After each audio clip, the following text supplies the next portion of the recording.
Okay, hello everyone. Welcome to today's lecture. Good morning. I know it's still a bit early. Probably a lot of you guys just finished high school last year, so you're probably still in holiday mode a bit. So thank you for joining me so early. I'll start the lecture around 10:05 just to give everyone a bit of time to join and defrost in the morning. In the meantime, under my video, there should be a Slido box, and you should be able to, it should say polls, and then it should say Q&A. At any times, if you have any question, if you have a question now, please put it there because we'll have dedicated time in today's lecture to go over any questions that you guys might have. So yeah, please make sure to ask away there. If you see me look here, it's because that's where I can see your Q&A on my laptop here. So yeah, and we'll also have some questions throughout as well. But yeah, in the meantime, we'll just wait a couple of minutes just for everyone to join. If you have any questions, maybe now's a good time to ask since we have a bit of time before we start the lecture. And I should be able to answer one or two questions now, if we have any, of course. But they might come up as we go through today's lecture. So I'll just give everyone a couple of minutes.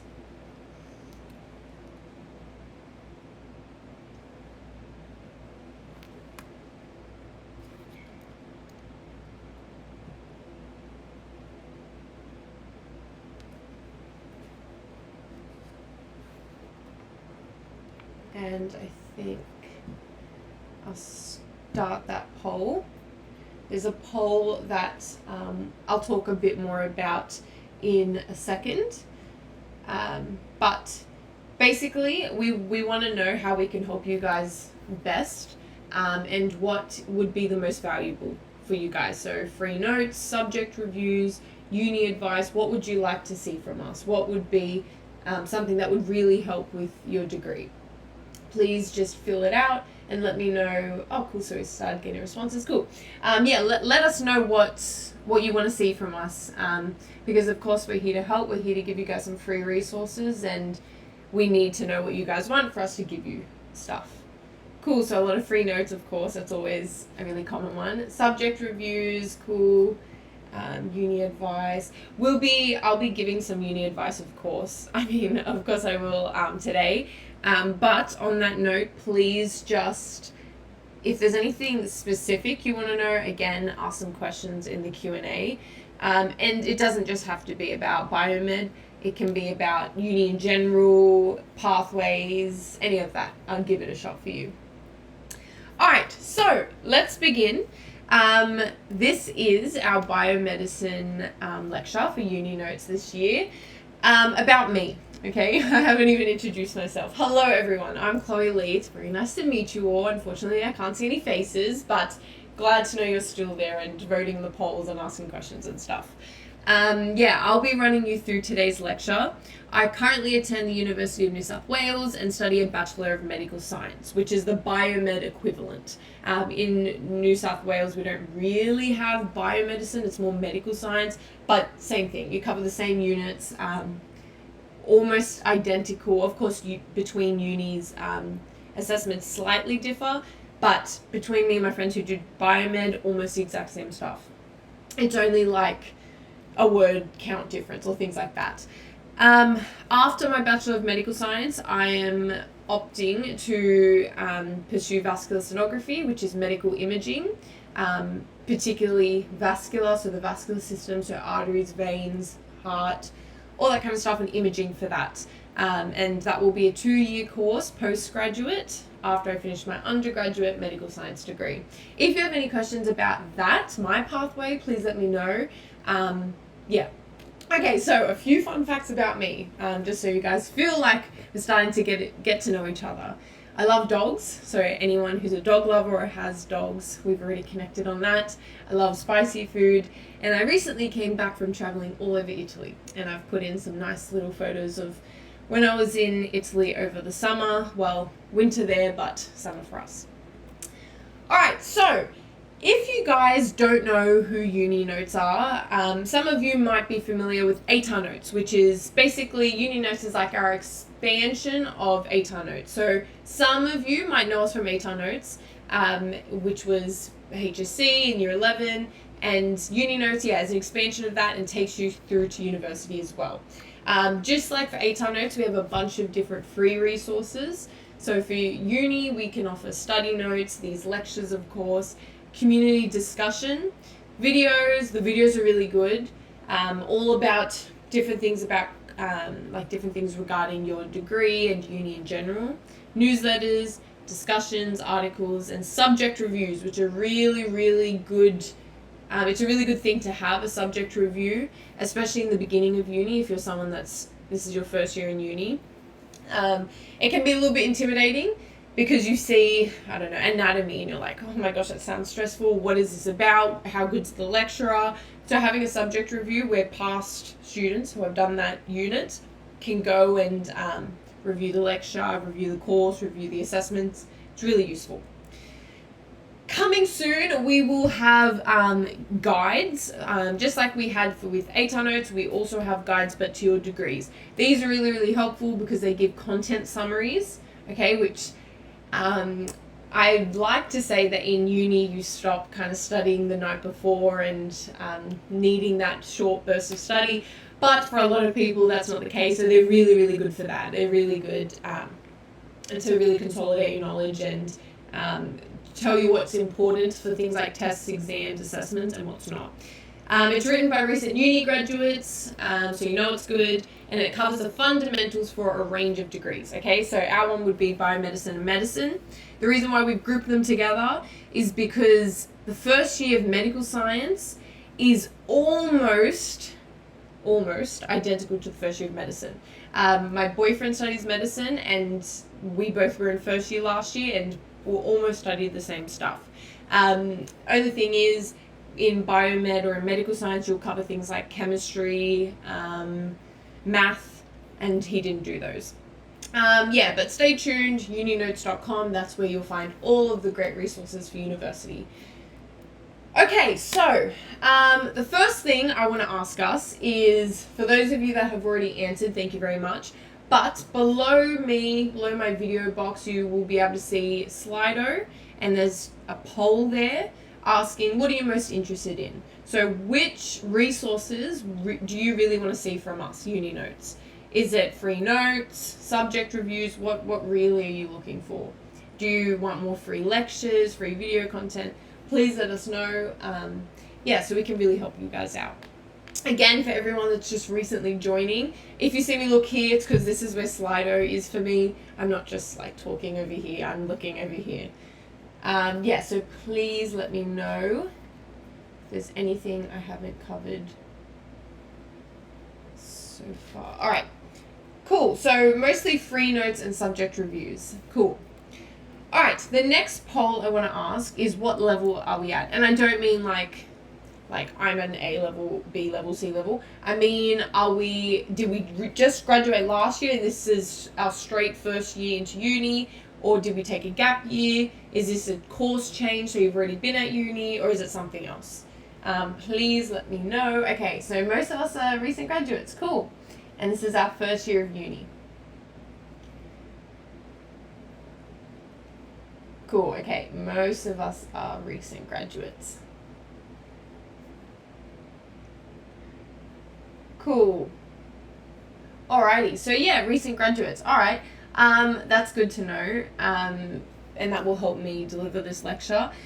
I can understand that some of us are probably really anxious to start uni. It's my first day back today, unfortunately, to uni. So some of us are starting, some of us may have started, some of us are still waiting on starting our uni degree, and I understand it can be a really nerve-wracking thing. So hopefully today I can answer some of your questions and give you some good advice and tips that will help subside the anxiety around starting uni. Alright, I've already mentioned this, but again, for people that have just joined, if you have any questions, please pop it down in the Q&A under my video box again.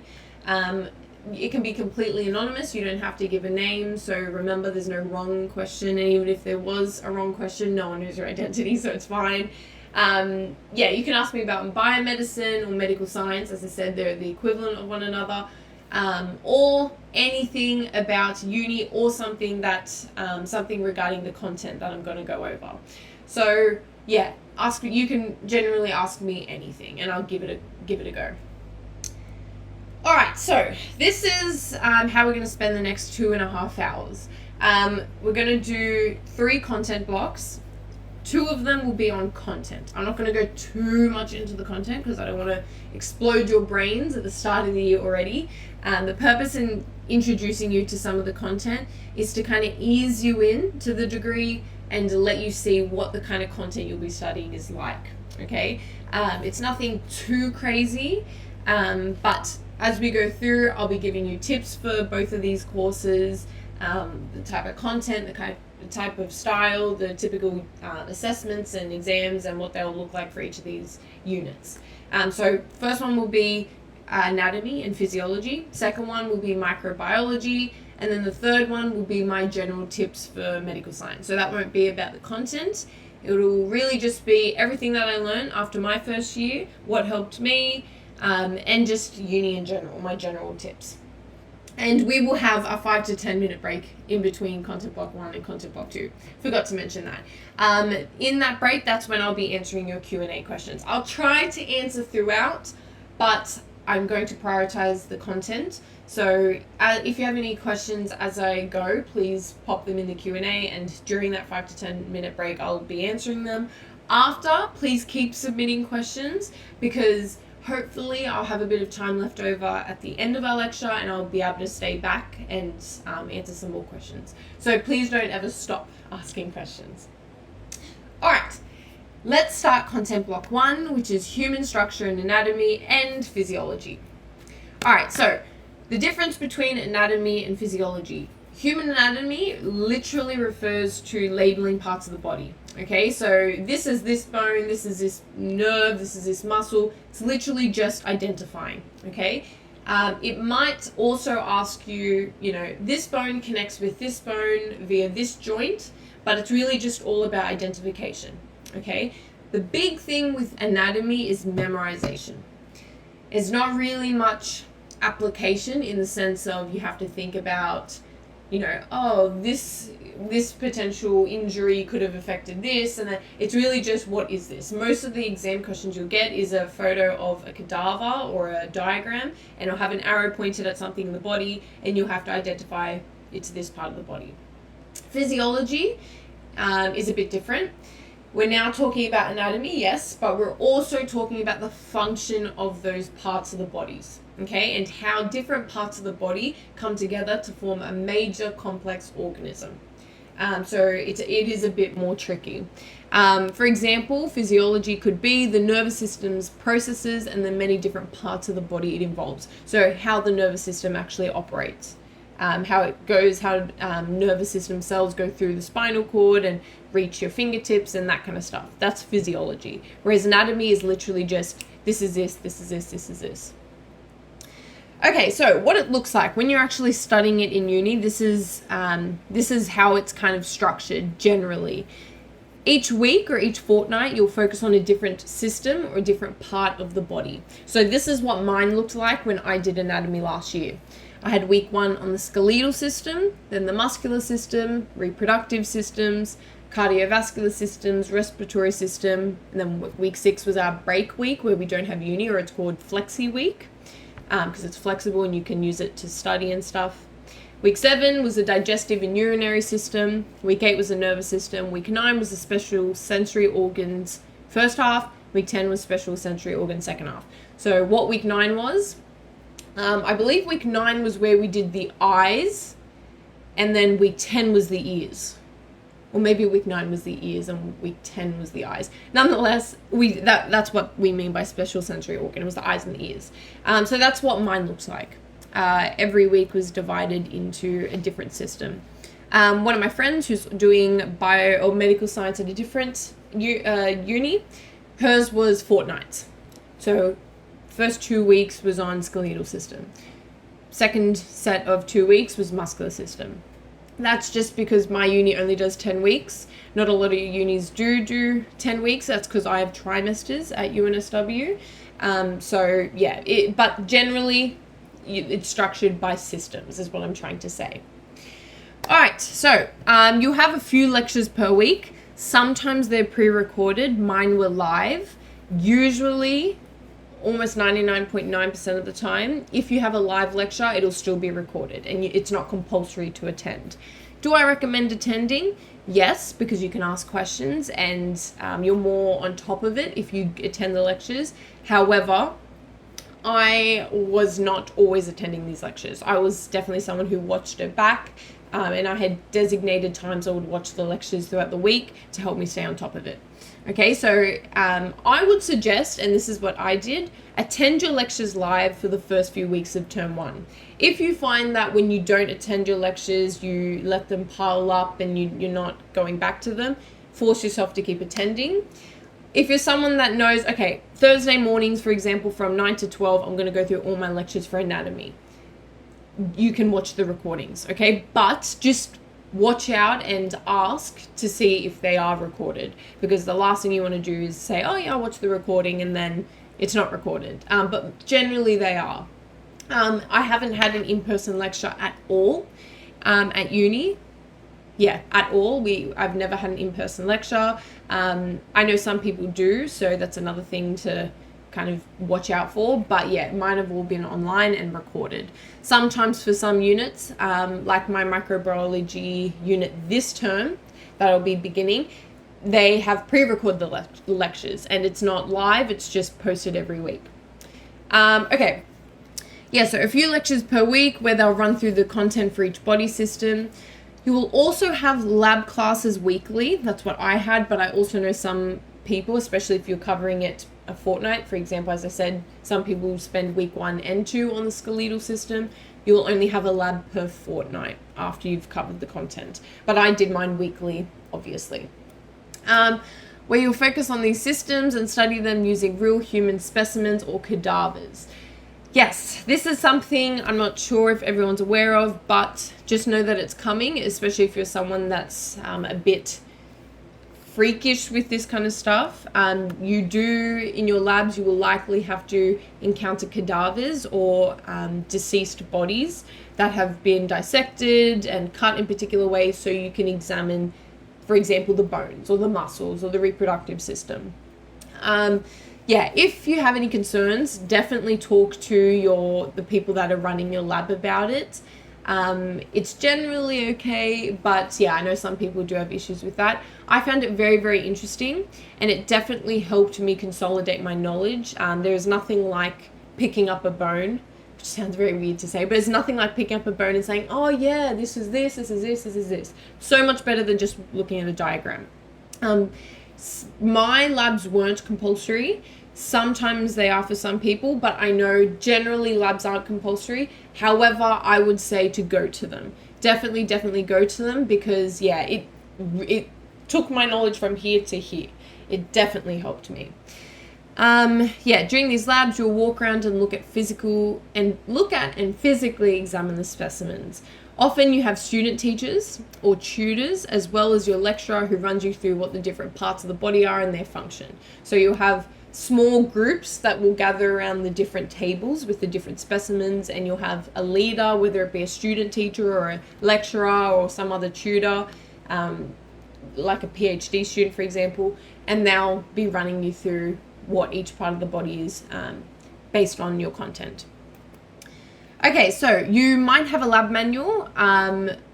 Some people do. Most people have a lab manual. And this is what it kind of looks like. It's basically, for example, if you're doing the muscular system, you would get this, and then you'd walk around with a pen and write down each part of the body as you were examining it in your lab. Note, the lab manual is like a collection of worksheets. Yeah, it is not accessible, and your tutor will likely never see your copy. The lab manual is just for you. Yeah, but I would recommend filling it out because it definitely helps. But yeah, they don't collect your lab manual. It has nothing to do with them. Okay, so the assessment structure. This is the common structure for anatomy. You'll have a midterm and end of term spot test.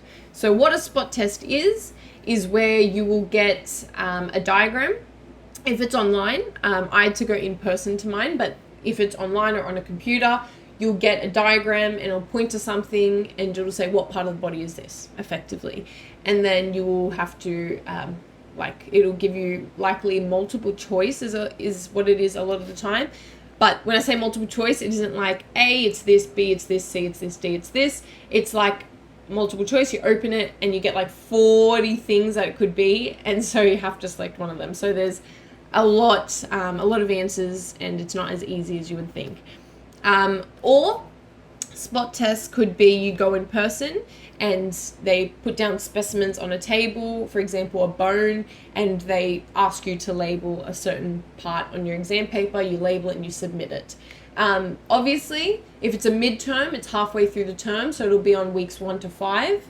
And then if it's the end of term, it'll be on weeks 6 to 10. That's obviously if you have 10 weeks. I know most unis don't have 10 weeks, but obviously midterm is the first half, end of term is the final half. So those are spot tests. You have a continuous examinations all throughout the term, which is a weekly quiz, which is usually like 10-ish questions around about that, which is still multiple choice, but it's only on the week you've just covered. Okay, so the muscular system, you have 10 multiple choice questions on it. Then you'll have a final examination where, again, it's mostly multiple choice. However, I know that my final examination also had some short answer questions, okay? Especially for that physiology part where it starts to ask you about the function of the body parts and how they contribute with other parts of the body to create certain processes and effects on the body. So your spot tests and quizzes are usually all multiple choice with a drop-down selection with approximately 20 or more possible answers. Your final examination is typically mostly multiple choice and some short answer questions. And obviously that's after the term. So you'll have your weeks in your term, and then you'll have a designated period that's an exam period. And obviously your final examination is during your exam period. All right, so let's ease into some of the content now for human anatomy and physiology. Again, the reason why I'm doing this is to show you some of the stuff you'll actually be learning about, help teach you some of the stuff ahead so you're extra prepared for when the unit comes, and do some practice questions so you can see the type of assessment questions they like to ask. So, starting with the terminology. The terminology is something that they kind of ease you into in the first few weeks, and then it's just expected that you'll understand what we mean when we say things like superior or inferior, okay? Starting with anatomical position. Anatomical position is a state of the body where you stand erect with feet flat on the floor, arms at the sides, and palms facing, eyes facing forward. So imagine a body on a table. It's facing up, okay, its back's to the table, and its chest is up to the sky. Everything's facing forward, including the palms, okay? They're laying down with their palms facing up as well, okay? As you can kind of see here, the palms are facing up. Unless stated otherwise, assume that anatomical descriptions are in reference to the anatomical position, yes. So whenever we say that something is distal to another part of the body, assume that we mean distal when we're considering anatomical position. So, what do I mean by all of these? Let's briefly go through them. So, anterior or ventral means toward the front, okay? This is easy because think anterior literally means more forward, okay? So, anterior to the front. Posterior then is to the back. So, I might say that my hair is posterior to my neck, for example. It's behind, it's to the back of. Rostral is towards the nose, caudal is towards the tail, so the bottom of your spine. Superior means above, inferior means lower. So I can say, I don't know, my eyes are superior to my nose, they're above, and then my nose is inferior to my eyes, lower. Medial means towards the center, towards your midline, okay, or mid-sagittal plane. We'll get into what that is in a second. Just know medial is toward.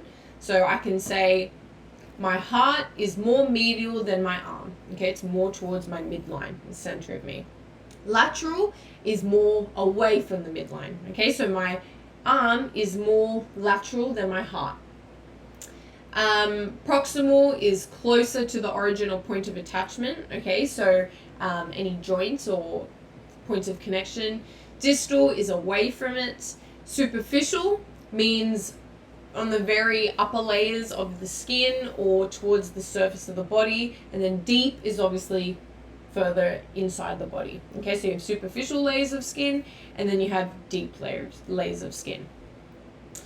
Okay, again, this is just showing what I said. So proximal, it's closer to the joining point of the hip, and yeah, the hip kind of saddle. Proximal means it's closer to it. Distal means it's further away. Lateral means it's further from the midline. Medial means toward. Proximal, again, distal, anterior or ventral, posterior or dorsal. Cranial, the cranium is your skull. So cranial means towards your head. Caudal is towards your legs and your lower limbs. Okay. Yeah, cool. Hopefully that all makes sense. If it doesn't, please ask a question letting me know I didn't do something or I did. Oh, and superior, higher, inferior, lower. Yeah. Okay, the other thing is planes of section. Okay, so let's start with sagittal or mid-sagittal plane. Actually, no, we'll go in order. So frontal or coronal plane. Our frontal coronal plane sounds really crazy, but I want you to imagine I cut my body in half from here down. I keep going. Okay, that's frontal. Know that this is the frontal bone, so imagine I'm cutting through the frontal bone. Okay, frontal. Transverse is at the hip, okay, or at the waist region. That's transverse if you slice the body and are only looking at the lower half of the body. Sagittal or mid-sagittal is down the middle like this. Okay, just so you know, if you do have to look at cadavers, you will see them cut into these planes. Okay, so I saw like skulls and muscles and whole parts of the body cut down here, and you look kind of, imagine I cut my head down the middle like this with the mid-sagittal plane, and you will see everything when you cut through the mid-sagittal plane. Okay, so just know that's coming. Yeah, okay. So, movement terminology now. Some of us might know this, especially if we did like PHP or health subjects. There are different types of movement in the body. So, those are the main types. We're going to go over them. Just as a quick little tidbit, if you ever hear your lecturer or tutor or whoever say that a bone is articulating with another bone, it just means where they meet up. Okay, there might be cartilage there or a joint there. Know that they're articulating with each other where they meet up. All right, so starting with gliding movements.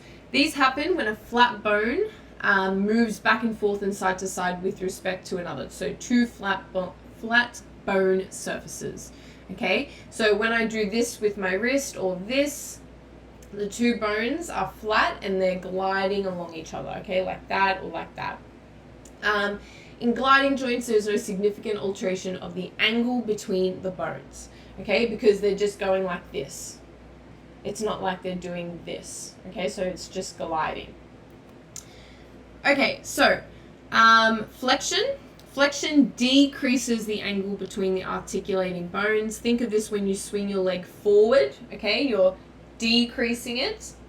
The angle between your hip girdle and the femur, which is your leg bone, is decreasing as your leg moves upwards. So think of it almost like 90 degrees when your leg is straight. When you kick your foot upward or swing your leg upward, you're decreasing the angle, okay? Lateral flexion is the sideways movements of the trunk sideways at the waist. So this is what I mean when I say lateral flexion. Okay. Lateral, remember, moves away from the midline. Flexion is when I increase or decrease the angle between the articulating bones. Okay, so this. Extension is an increase between the angle the angle of the articulating bones. This would be when you drop your leg back down to the anatomical position. So imagine this is my thigh, and this is, sorry, I should have explained. This is what I mean when I am doing this. Imagine this is my thigh and this is the hip girdle. When I'm kicking it up, it's flexion, and extension when I'm bringing it back down. Why? Because I just decrease the angle and now I'm increasing it again. Okay, and if I were to keep, I can't do that, but if I were to keep kicking it back, that would be a hyperextension. Okay, so yeah, hyperextension, this increases the angle between the articulated bone. Think of when you move your leg backwards. Oh, that's really hard to do. Backwards, okay? The angle between your hip girdle and femur is decreasing as your leg moves backwards. So this is a better diagram than me swinging my arm around. So flexion and extension, okay, and then flexion and extension. Again, you can do it with your head, flexion, extension, hyperextension. All right, now, abduction and adduction. Abduction is the movement of a bone away from your midline. So if I do this, okay, that's abduction, if I'm pushing it up. Adduction is bringing it towards my midline. So adduction, abduction, adduction. Circumduction is the movement of the distal end of the body in a circle. This happens when there's continuous flexion, abduction, extension, and adduction happening all at once. So this, if I move my arm continuously, you can see I'm doing all of those things because I'm flexing it, and then abduction, bringing it away, and then bring it back towards, extending it, doing all of those. Okay, so that's circumduction. Again, this is a better diagram than me waving my arm around. So abduction away from that midline, away, adduction toward the midline, circumduction, circular movement. Yeah. We also have, and I'm going to cover this in a second, but while the diagram's here, it would be a good idea to show you. Lateral rotation. Remember, lateral means away from the midline. So lateral rotation is if you, imagine you kind of swivel your leg out. That would be a lateral rotation because you're going away from the midline, and when you swing it back in, you're going toward the midline, so medial. And then rotation, that's really obvious when you rotate something, so like your head. This feels so strange, just moving my body around. Okay, this is for when bones move around their longitudinal axis. We have medial or lateral rotation, okay? So medial, where the anterior surface, remember the forward surface of the bone, of the line is turned toward the midline. So here comes towards the midline. And then lateral is where the anterior surface, let's do it like this, of the bone is turned away from the midline. So if you swivel your leg, the anterior surface is toward the midline, medial, away from the midline, lateral. Okay, like that. Okay. Special movements. Now, these are, special movements that aren't what we just spoke about. These only occur at certain joints. So, elevation is the upward movement of a part of the body. Depression is the downward movement. Best example, shrugging your shoulders. Elevation, depression. Elevation, depression. Protraction and retraction. Protraction is where a part of the body moves anteriorly in the transverse plane. Transverse, remember, is kind of the waist region, and retraction is movement of a protracted part back to the anatomical position. Okay, so protraction, I'm protruding my chest if I'm breathing out, and then retraction, I'm bringing it back in when I breathe, when I breathe in, protraction, when I breathe out, retraction. Okay, then we have inversion and eversion. Inversion is specific, these are both for your feet. Inversion is the movement of your soles so they face away from each other. Eversion is where they face in. Okay? Dorsiflexion is where you bend your foot up. Plantarflexion, down. Okay? Hopefully these are really kind of easy to go through. I'm not going to go through all of these, but these are also some terminologies, or terminology that we need to know, especially for bones and cartilage. So angle is obviously a corner, okay, hopefully this is working. I'm so sorry guys, I have no idea what just happened. Please, can someone maybe leave a question or just let me know if this is working? My laptop just randomly restart and it's on full battery, and it just restarted. I have no idea what just happened. My apologies, guys. Yeah, I really don't know what happened. I will go back to where we were. Okay, so it's working now. Thanks, guys. And my apologies. I have no idea what happened. My laptop screen went black. And then I was just like, is this working? And it clearly wasn't. So let's get back into it. Keep asking your questions because I have been looking at them. Thank you to everyone that let me know that it was down. Yeah, hopefully that doesn't happen again because I have no idea what the heck just went on. All right, so let's keep pushing through. An angle, really easy. We know what that is, okay? A condyle is a rounded bump or large rounded prominence, okay, on a bone. So if you see a round part on a bone, we call that a condyle. And I'll show you an example of that when we get to the skeletal system. A crest is a moderately raised and therefore prominent border or ridge. Okay, some bones have ridges on them, and yeah, don't imagine a bone as something straight. It has bumps and creases on it. So some of them have kind of creases or ridges on them. So that's what we call a crest. A facet is a smooth articular surface, okay? Anywhere where you see smooth bone, it's a facet. Fissure is a long crack-lined hole for blood vessels and nerves. You will see through bones, there are almost like a drill has gone through them. There's a hole for veins or arteries to run through. Foramen is a round hole through which blood vessels, nerves, or ligaments pass. A fossa is a shallow depression in the bone. Okay, so some bones you will see have a depression in them. They kind of curve down. That's a fossa.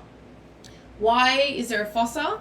Usually we have a fossa when it connects with a condyle. So imagine you have a circular part of a bone and then you have a depression in where it connects with. Okay, so it can go like that. That's why we get fossas and condyles. A head is a rounded projection that forms a part of a joint and is separated from the shaft of the same bone by a narrow portion. A line is similar to a crest but not raised as much. Okay, a line is, think of it as flat. A margin is the edge of a flat bone or a flat portion of the edge of a flat area. So the edge of something flat. Think of, if you have like a flat bone, think of around the edge the margin. Meatus is a tube-like opening or channel extending within a bone, where ligaments usually pass through. Neck is a section of the bone between the head and the shaft. So think of the head as the top of it and the shaft is the bottom of it. The neck is typically the upper portion of that, but it's the space in between.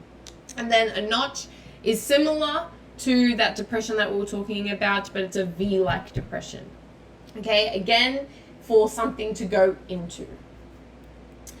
A process is a raised area of projection. This is one that I just want to kind of talk about because I remember when I first heard process, obviously you think something's happening. It's not a process, it's not a series of events. A process is literally when something is raised or projecting outwards of the bone, okay, or tissue. Ramus is a curved portion of a bone, like a ram's horn, okay, think of it curved. Sinus is a cavity within a bone. Spine or spinous process is similar to a crest but raised higher, okay, so spinous process, it's raised higher, it's more distinct line and a raised line in a bone that's very raised. I'll show you examples. Sulci or sulcus, for one, is a groove, crevice, or furrow, okay, which, again, as it says there, it's likely because some type of blood vessel, nerve, or tendon is laying over the bone, so there needs to be some kind of small depression in it to allow it to kind of fit well in the body. Trochanter is a large, blunt, bump-like projection.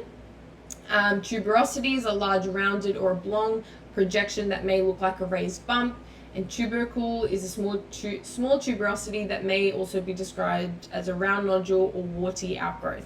Now, some of these things sound very similar, right? Like you can probably think sulcus and sinus sound very similar, Could I call them the same thing? No. Unfortunately, some of these things you'll understand when you're in anatomy. You'll think, but couldn't it also be this?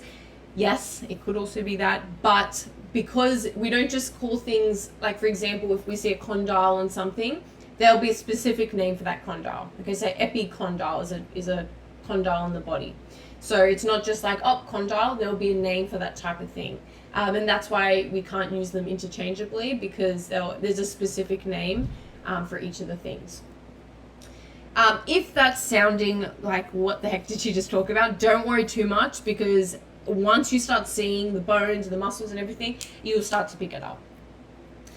Okay, so let's do a little bit of a recap of the terminology. Now, I don't expect that everyone's going to smash this and get 100%. I expect that we're going to have some right answers, some wrong answers, especially because this is the first time you've ever been exposed to this content. So don't stress too much, but I would like for us to have a shot at this.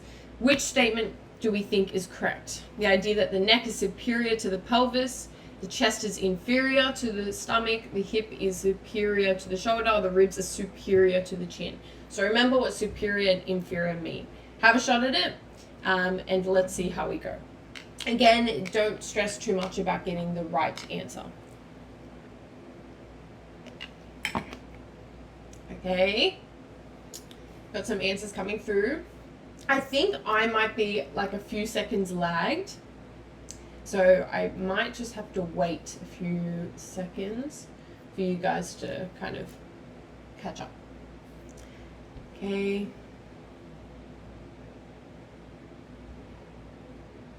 Just wait a few more seconds. So what does superior mean? What does inferior mean?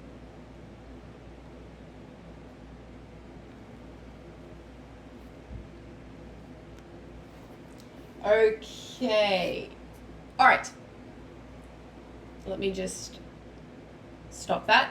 Okay, so correct answer is A. All right, remember, if something is superior, it means higher, towards the top of your head. Okay, the neck is obviously higher than the pelvis. The chest is not inferior to the stomach. Inferior means below. The chest is not below the stomach. The hip is not superior, above the shoulder. And the ribs are not higher than the chin. Okay. All right, next one. Let me just do this. Okay, next one. Which statement is correct? The inside of the thigh is lateral to the outside of the thigh. The shoulder is lateral to the neck. The knee is lateral to the hip.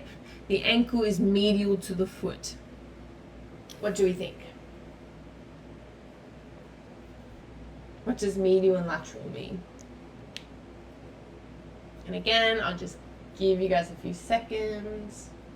So this is kind of like, if you, especially in week 1, you'll be asked about the terminology. After that, it's not really something you'll get like assessed on. It's just something that's expected. But in week 1, you might get, or you definitely will get some questions like this. So this is kind of like a mock what you would do in uni, okay, for anatomy and physiology.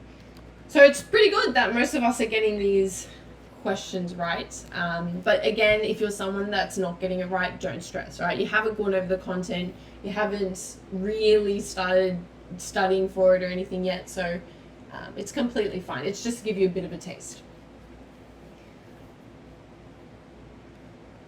Okay, most of us are going with B. All right, correct, it is B. Okay, the shoulder is lateral away from the midline to the neck, which is obviously toward the midline. It's lateral. Next one, I will start the next poll. Okay, which statement is correct? A, the knee is proximal to the hip. B, the hip is proximal to the knee. C, the shoulder is distal to the elbow. D, the knee is distal to the ankle. And remember, guys, Q&A, to please keep asking questions.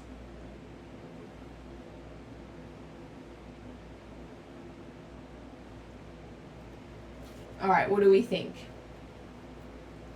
Okay, we started to get some answers in.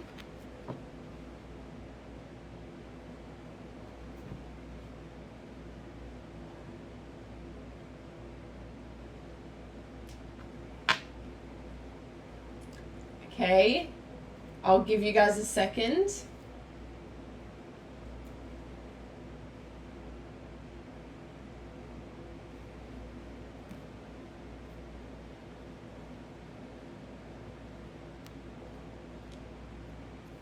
we've got a bit of a split with this one. We've got everyone having all different answers.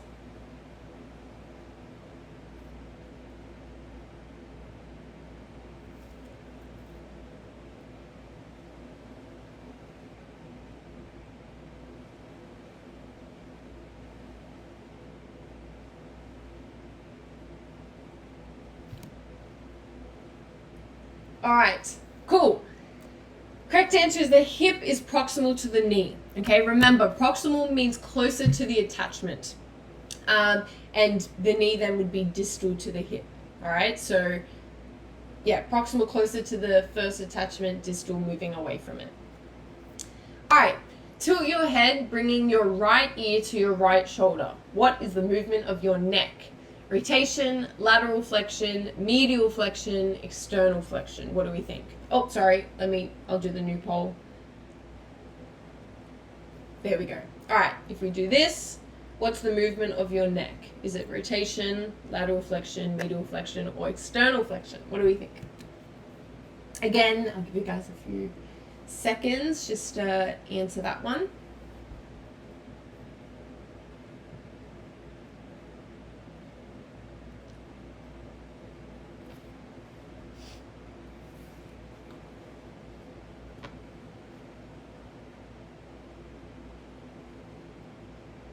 Okay, some different answers.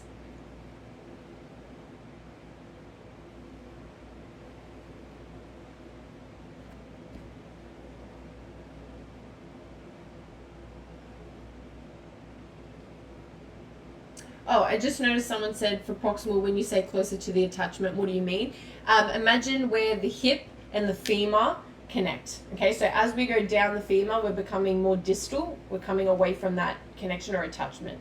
But if we move upwards, we're becoming more proximal. We're coming closer to that attachment. Hopefully that makes sense.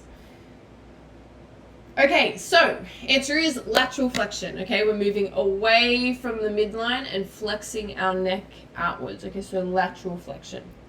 All right, so now that we have some of the terminology down, let's go through some of the actual content. Beginning with the skeletal system. We have two major categories for bones. Okay, we have axial and appendicular. Let's actually start with appendicular. Sorry, it's supposed to be 1 and 2. I don't know why it went 1 and 1. But 1 and 2. Appendicular refers to your limbs, okay? Your limbs, your arms and your legs, okay? They provide movement and support for your limbs, okay? That's what the appendicular system or the appendicular skeleton, that's its function. Provide movement and support your limbs. It refers to the pectoral girdle, your upper limbs, your pelvic girdle, and your lower limbs. Okay, so pecs, your pecs, oh my gosh, not Siri. Everything's going wrong today. I don't know if you guys just saw Siri come up on my laptop, but hopefully she doesn't come up again. Okay, think your pecs, okay, so your pectoral girdles, your shoulder region, and your upper limbs, and then your pelvic girdle, so your hip region, and your lower limbs. Then we have axial. Axial refers to everything else, okay, not your limbs. So your head, neck, and trunk. When we say trunk, we mean your middle kind of center cavity. They are not responsible for movement and support for your limbs. They're responsible for providing an access to your body for support and protection of your organs in these sections. So they allow us to stand upright and have structure when we move, and everything's kind of not just flopping all over the place, okay? So it gives an access to our body. Of course, especially in the trunk region and in the cranium, it protects our brain and our other organs in our trunk region, so that's its other function. This refers to the skull, sacrum, rib cage, and vertebral column. Okay, so the one on the left, appendicular. The one on the right, axial skeleton. All right, so starting with the head, okay, the cranium. These are the bones of the cranium or of the skull.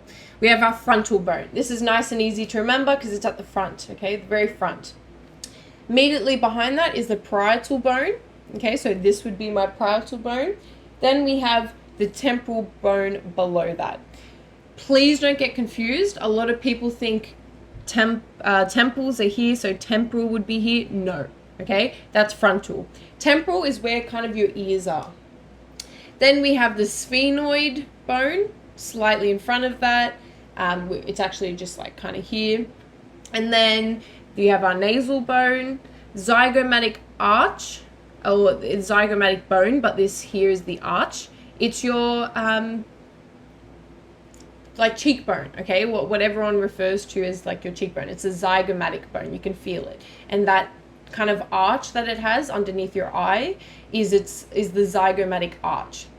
Then we have the ethmoid bone, which is inside your nose, the maxilla, which is the top half of your jaw, and the mandible, which is your jaw. Okay, so not that difficult to remember these parts. What does become difficult is when you start to, for example, if you have to do an in-person spot test, not everything's nice and colored like this. They'll give you a skull. Okay, maybe not they'll give you a skull, but they'll show you a skull. It sounded very confrontational, but they'll show you a skull and they'll point at something. You do have these fissures, okay? Remember I was saying fissures before. These are fissures where you can literally see, you will see on the skull kind of where the two bones connect, and you'll see this fissure, this crevice going in between all of them. So you can kind of make it out, but again, just know it's more tricky because everything's one color. Nothing's as kind of structured as this, so it's not like, you know, one frontal bone might be bigger on one person than it is on the other person, so it's not as neat and pretty, than this. But yeah, so those are all the bones of the cranium. Then we have the vertebral column.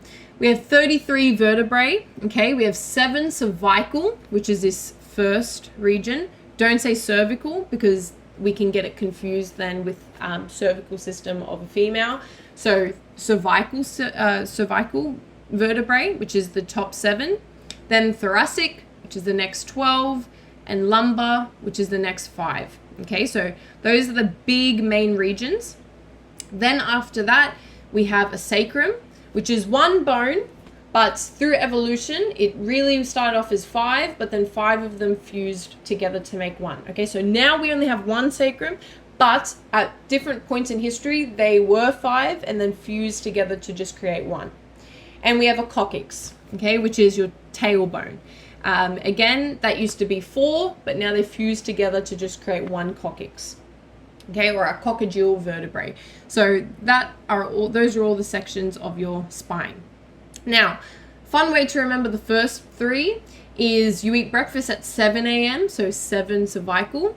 You eat lunch at 12 p.m., thoracic, 12 thoracic, and then you have dinner at 5 p.m., 5 lumbar, okay? And then it's kind of easy just to remember 1 and 1 after that.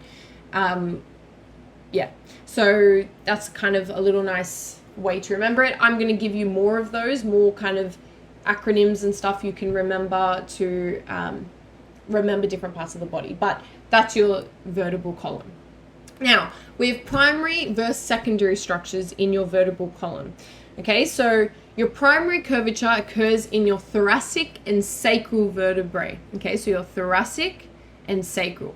Notice that they both convex, okay, convex, which means to do this, not this, this. They convex posteriorly towards the back. Notice they do this. They go towards the back, all right? So they convex posteriorly. Those are your primary curvatures, okay? Why are they primary? Because they start to curve as you begin to walk, and your spine helps support the weight of your trunk, okay? They happen as you begin to walk, okay? As you begin to lift your head and your spine starts to support the weight of your spine. Sorry, your head, that's supposed to say. Your secondary curvature is your lumbar spine, okay? So primary, your thoracic and sacral is when you begin to lift your head. And then secondary, which is cervical and lumbar, is as you begin to walk, you need to have support and lift up your trunk. So that's the secondary curvature. It comes after. So primary is as you're a child, a newborn, you begin to lift your head. We get curvature in the thoracic and sacral vertebrae, and then secondary is lumbar and cervical, and that's when you begin to walk and your body starts to support its axis. Okay, if you have any questions about that, please let me know, because I know that might be a bit tricky. Yeah, okay, so here's a better diagram. So at birth, and you can start to see that curvature, and as the child starts to lift its head, and then you see more curvature. All right, so going to the bones of the upper limb and shoulder girdle. In the shoulder girdle, the two main ones I want you to know at this stage are clavicle and scapula. So your collarbone is actually your clavicle, okay? And then behind that, so posterior to the clavicle, remember behind, is the scapula, okay? Which is your like shoulder bone. When people try and, like, I don't know if you can like flex it out, that's your scapula. You can feel the pointy bit at the back of your shoulder, or like below your shoulder, that's your scapula. Okay, so clavicle, which you can see connects or articulates with the scapula. And then with the forearm, let's go with the arm, we have the humerus, okay? And then below that, we have the forearm, where we have the radius and ulna. The best way to remember it, remember in anatomical position, so this hand is facing upwards like this.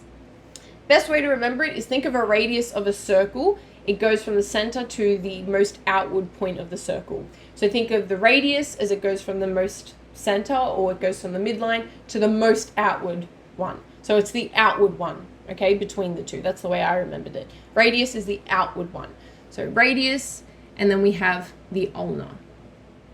Then we have the hands. We have three sections. We have the carpals, metacarpals, and phalanges. Okay, nice and easy.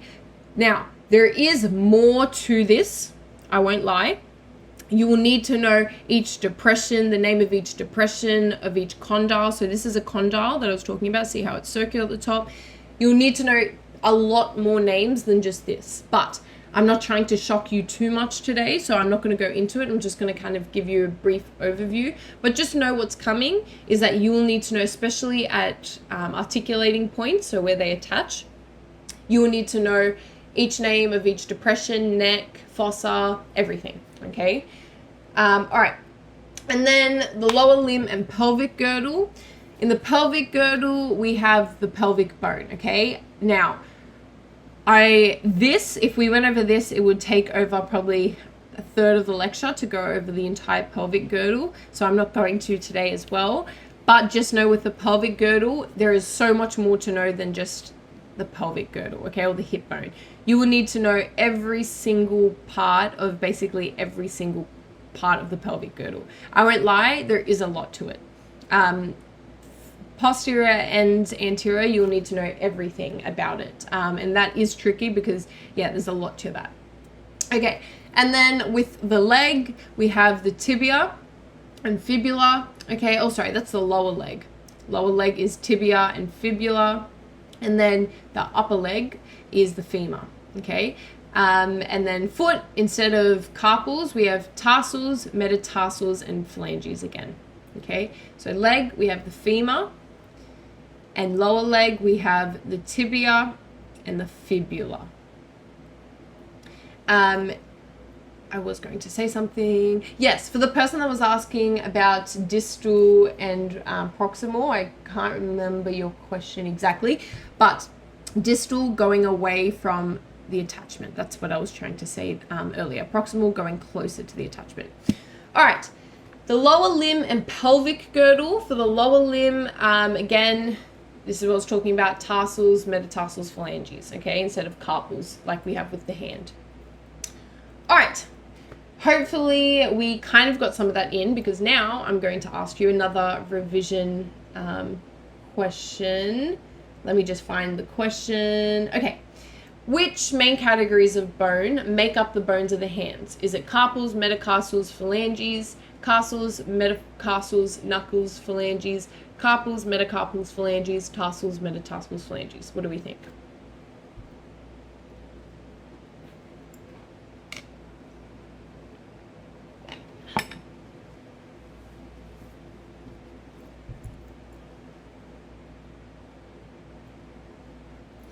Oh, okay, we got some different answers.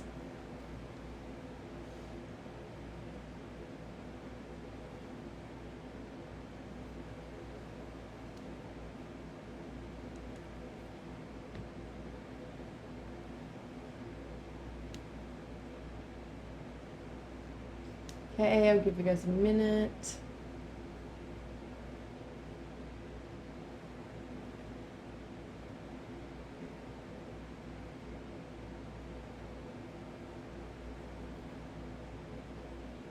All right. Okay. Answer is C. Carpals, metacarpals, and phalanges. Okay. It's not A because it's not castles. It's carpals.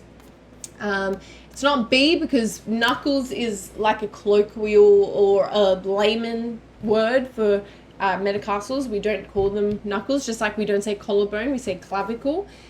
So no, it is C, carpals, metacarpals, and phalanges. And remember, D would be for your feet, not for your hands. All right, let me do the next one. Yep, okay. In anatomical position, which forearm bone is most lateral? Radius or ulnar? What do we think? And again, I'll give you guys a few minutes just to answer it.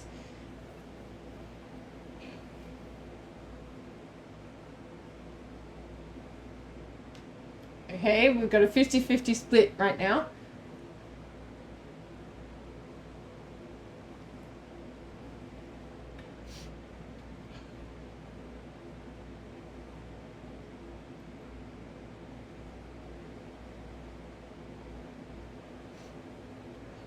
Okay, I'll just wait a few seconds for everyone to submit.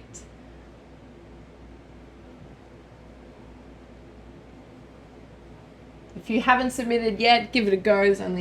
You have a 50% chance of getting it right if you don't know, so just give it a shot. Okay, cool. So, answer is A, radius. Okay, remember what I said about like the radius of a circle goes from the midline, if we want to use anatomical terminology, but it goes from the center to the most outward point of the circle, if you think of a radius. Think of the bone like that. It goes from, think of the most midline point to the most outside, okay? So it's the most outside bone in anatomical position on your arm, okay? I'm not sure if you guys can see that, but I want to do it like this because so it's in anatomical position, the most outward bone. Okay, which sections, I'll stop that one and then do this one. Which sections of your spine is part of your primary curvature? Let's see if we remember.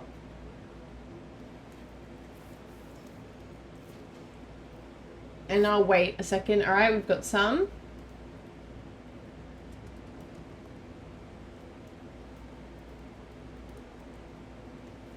All right.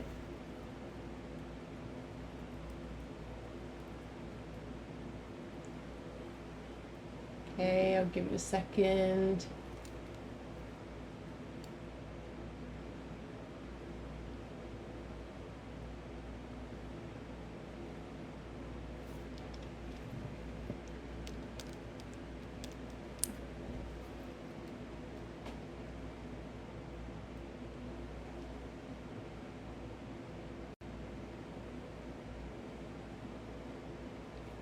Okay, we've got a bit of a split.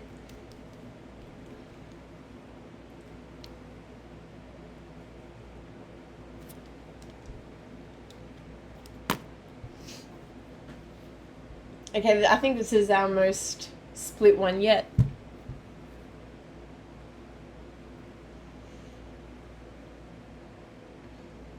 All right, might stop it there. Correct answer, B. Okay, thoracic and sacral. That's really just memorization. Remember, they convex posteriorly as you begin to lift your head as a newborn. Now, as you begin to walk, which section of your spine curves? Let me do this one.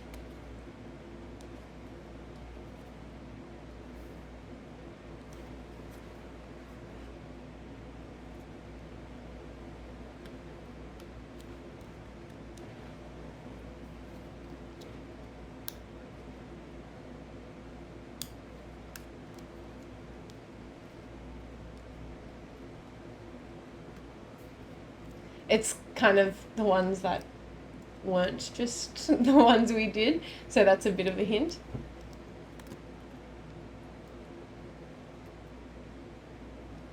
Okay, I'll give you guys a second.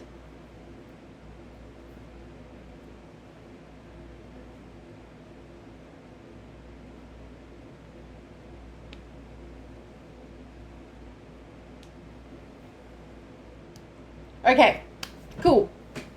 So answer is lumbar and cervical. Okay, I don't know why I've only highlighted lumbar, but both of them. Trick question, 2 answers. Okay, so lumbar and cervical. All right, which bone are we referring to when we say the collarbone? Give this one a shot. Do we mean the scapula, the clavicle, the sternum, or the humerus? What do we think?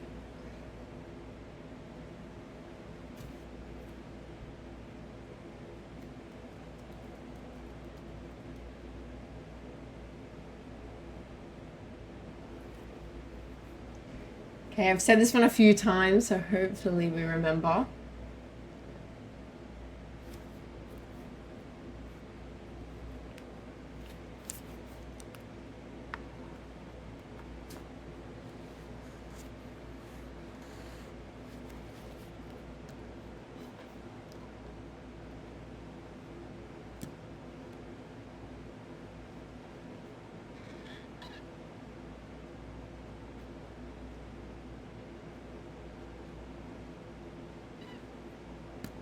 Okay, cool. Clavicle, yes. Okay, the clavicle is the collarbone. All right, let's move on now to the muscular system. So, some terminology just very quickly for the muscular system, for our muscles. Again, if you did, sorry, I don't know why that's covering that, but if you did health or PE or PDHB or one of those subjects, this should kind of be familiar.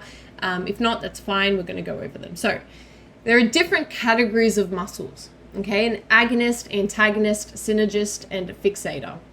An agonist is considered a prime mover. Why? Because it's the principal muscle or muscles generating the movement. Okay, it's the principal muscle generating the movement. An antagonist is the opposing muscles which slow or control the prime movement. So to give the muscle you're trying to use control, other muscles will slow down. Other muscles are slowed down so that you can have specific movement in only some portions of your body.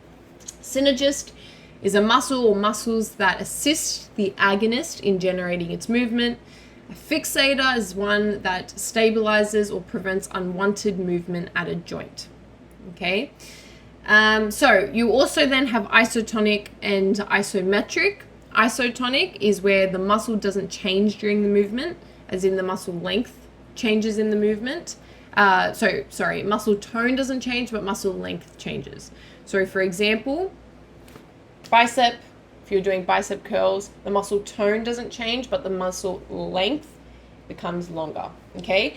Concentric is when it shortens during movement. Eccentric is when it lengthens. So think of bicep curls.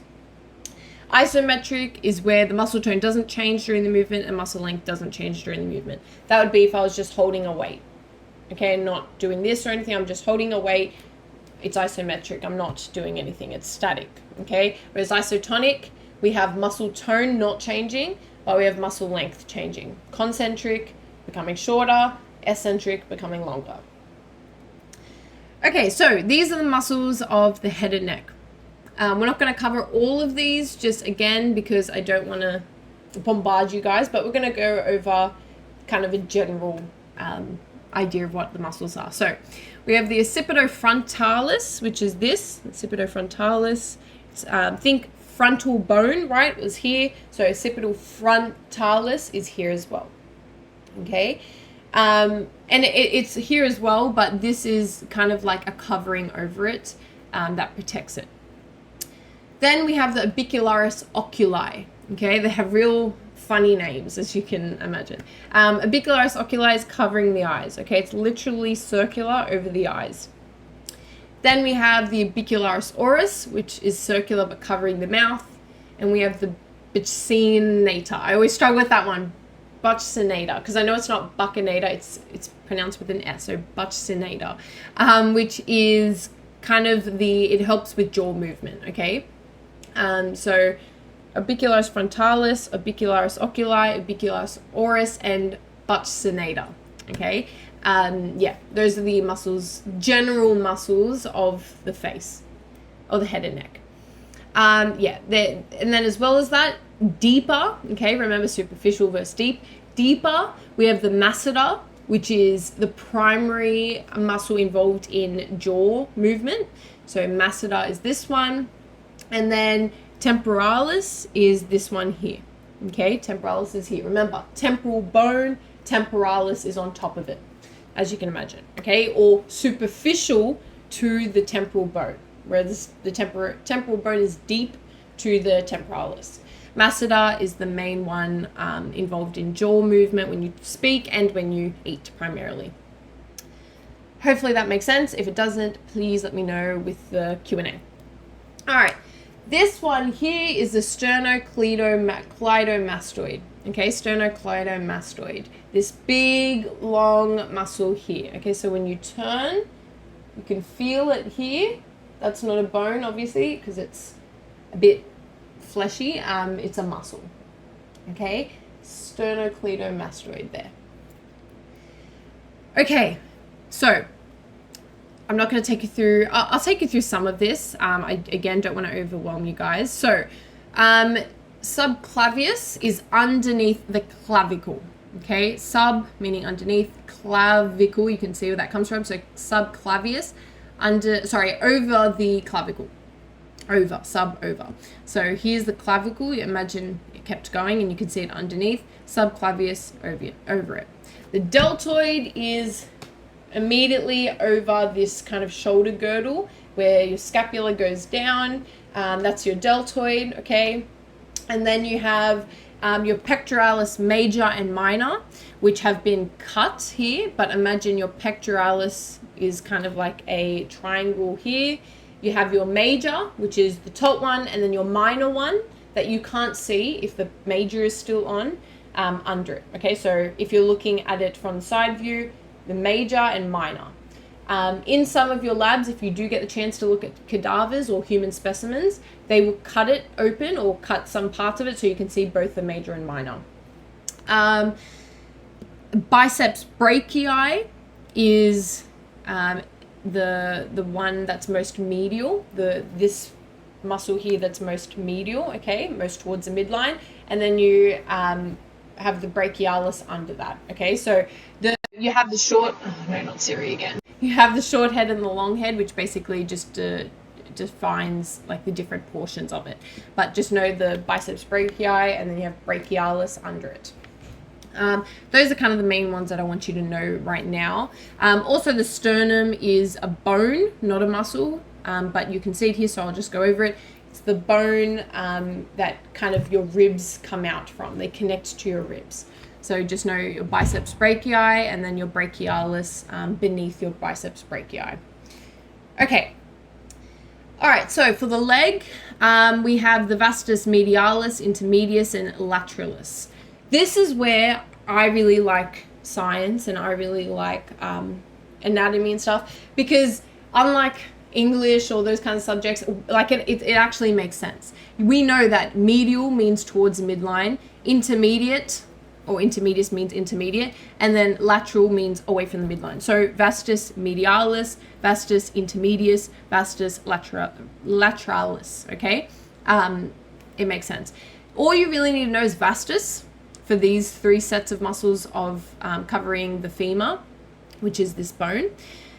Because if you're asked in an exam, it has an arrow going to this one, for example, and you just remember vastus, of course, on the spot, you're going to think, okay, medial towards the midline, medialis, yeah, it has to be that one. Okay, so yeah, as I said, this is what, okay, I'm sorry, I don't know why Siri keeps coming up. Gosh, but that's what it makes it really nice and easy. Okay, we have the gastrocnemius, which has been cut here, and this is the most external or the most posterior portion of the back of your leg. Okay, so you can see it here, gastrocnemius. Okay, it's the most posterior muscle of the back of your lower leg. Here they've been cut though, so we can see the soleus muscle and the Achilles tendon. Okay, and the calcaneus, which is your heel. But really, you just need to know Achilles, soleus, and gastrocnemius. Gastrocnemius is really two halves of a muscle that have fused together. So of course we have a medial leg, more towards the midline, lateral leg away from the midline. Okay, as I said, it's very nice and easy, as in like how they've named it. We know what medial is, it makes sense that it's medial.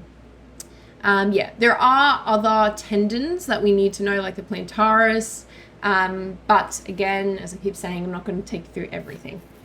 All right, please guys, if anything I've just said doesn't make sense, because I know that might be a bit tricky, please let me know in the Q&A. All right, but hopefully it's kind of self-explanatory. Let's keep pushing through with our questions. I hope you guys are enjoying it. The first question is, what is the name of the muscle immediately surrounding your eye? Occipitofrontalis, orbicularis oculi, orbicularis oris, or buccinata? Buccinata. There we go. Yeah, I've struggled with that word since I first studied it, because you would think it's ch, but it's s with the buccinata. And there are going to be some like names of specific body parts that are just so tricky to say. Luckily, we're not going over too many of them, but yeah, there are some that are like, what? How do you even say this Latin word?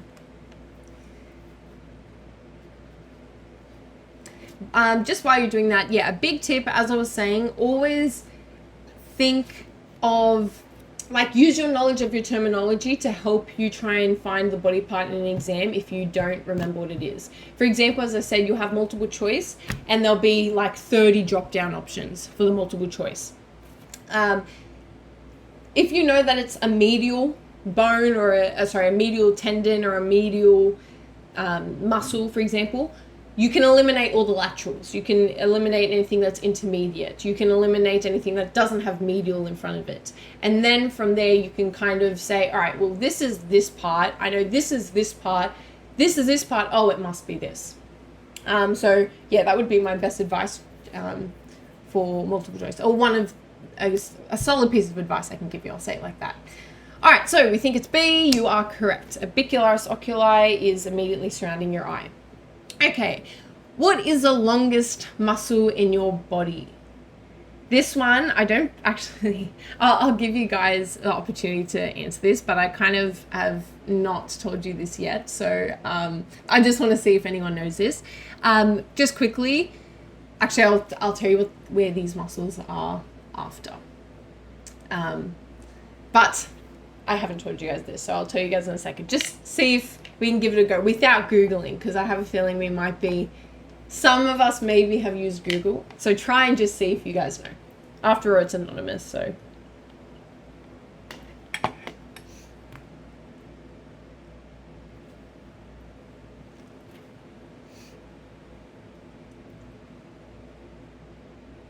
Okay.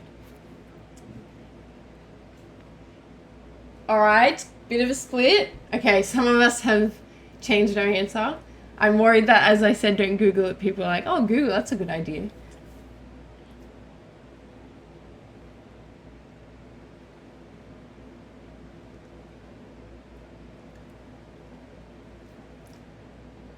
All right, sartorius, yes. Sartorius is, and I don't know if I have it here, sartorius is this muscle. It's the longest muscle in your body, okay? You can see it's really long. Not to be assumed is the gluteus maximus. A lot of people think that's the longest muscle in your body. That is incorrect. The sartorius is. The gluteus maximus is your buttocks or your posterior. And then below that you have the gluteus minimus. Okay, and then triceps brachii is behind where we know we had the biceps brachii. Imagine anatomical position, biceps brachii, triceps brachii. Okay, next question. Let me just do the poll. Yep. Okay. Which type of muscle stabilizes or prevents unwanted movement at a joint? Fixator, synergist, agonist, antagonist. What do we think?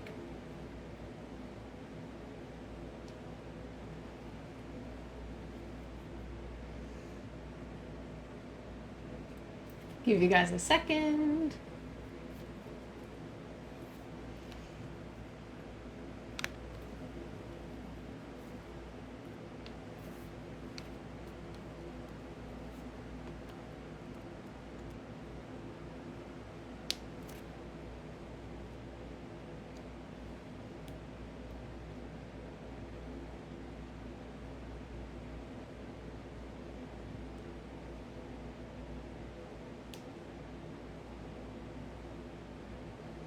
All right. Cool. Fixator, yeah. This is just kind of memorization, but yeah, A. So well done to everyone that did A. All right, now we're going to do a bit of the nervous system. Just a bit, because the nervous system is tricky, and there's a lot to it. So I did want to give you guys, I wanted to prioritize giving you guys a bit of a entry into the nervous system before you are shocked with it when you enter your first anatomy lab or your first course. So these are different cranial nerves, okay, that control different parts of the body. So olfactory is smelling. If any of you guys remember in English, if I know you probably are like, don't talk to me about English, this is biomedicine, it's not English, but if you remember imagery, olfactory imagery was a kind of imagery. Maybe you remember that, maybe we don't. But olfactory means to do with smelling, okay, your nose. So that controls scent and smell. Optic, obviously visual and seeing. Trigeminal, trigeminal has a kind of multi-function, but it's really just like different muscles it uses. It controls facial, again, facial movement in the muscles. Different muscle controls and also different sensory controls. So, or motor controls is the best way to say it. So here's a little acronym that you can use to remember the different cranial nerves. On occasion, our trusty truck acts funny, very good vehicle anyhow. Okay, on occasion, our trusty truck acts funny, very good vehicle anyhow. It's still a long one, but it's at least somewhat memorable, so you're able to remember it in an exam. Okay, on occasion, our truck, trochlear. Okay, and then this is a acronym that you can remember the function of these nerves. So this is the name of the nerve, and this means cranial nerve 1, cranial nerve 2, obviously. And then this acronym's different. This one's for the function. So for example, olfactory, is it a sensory or a motor cranial nerve? Oh, okay, it's responsible for a sensory function. Okay, scent. Some say marry money, but my brother says big brains matter more. Okay, this is one I literally used. I also used this one, but for some reason I was able to memorize all these. But I remember, I can tell you in my spot test, I literally was like, some say marry money, and yeah, it helped me. So some are sensory, some are motor, like trigeminal, and then some are both. Okay. All right. Well, we just did this one. Trigeminal is both sensory and motor. Let's go into our tips then for anatomy. So, because I kind of just covered that. All right. Any questions so far on nervous system or muscular system or anything so far? Please let me know with the question. Right now, I will have a look and see if there's anything. Just so they don't build up too much, and there might be something you want to ask, and I don't want you guys to forget. So I'll give you guys a second. I'll see if there's any questions that come through.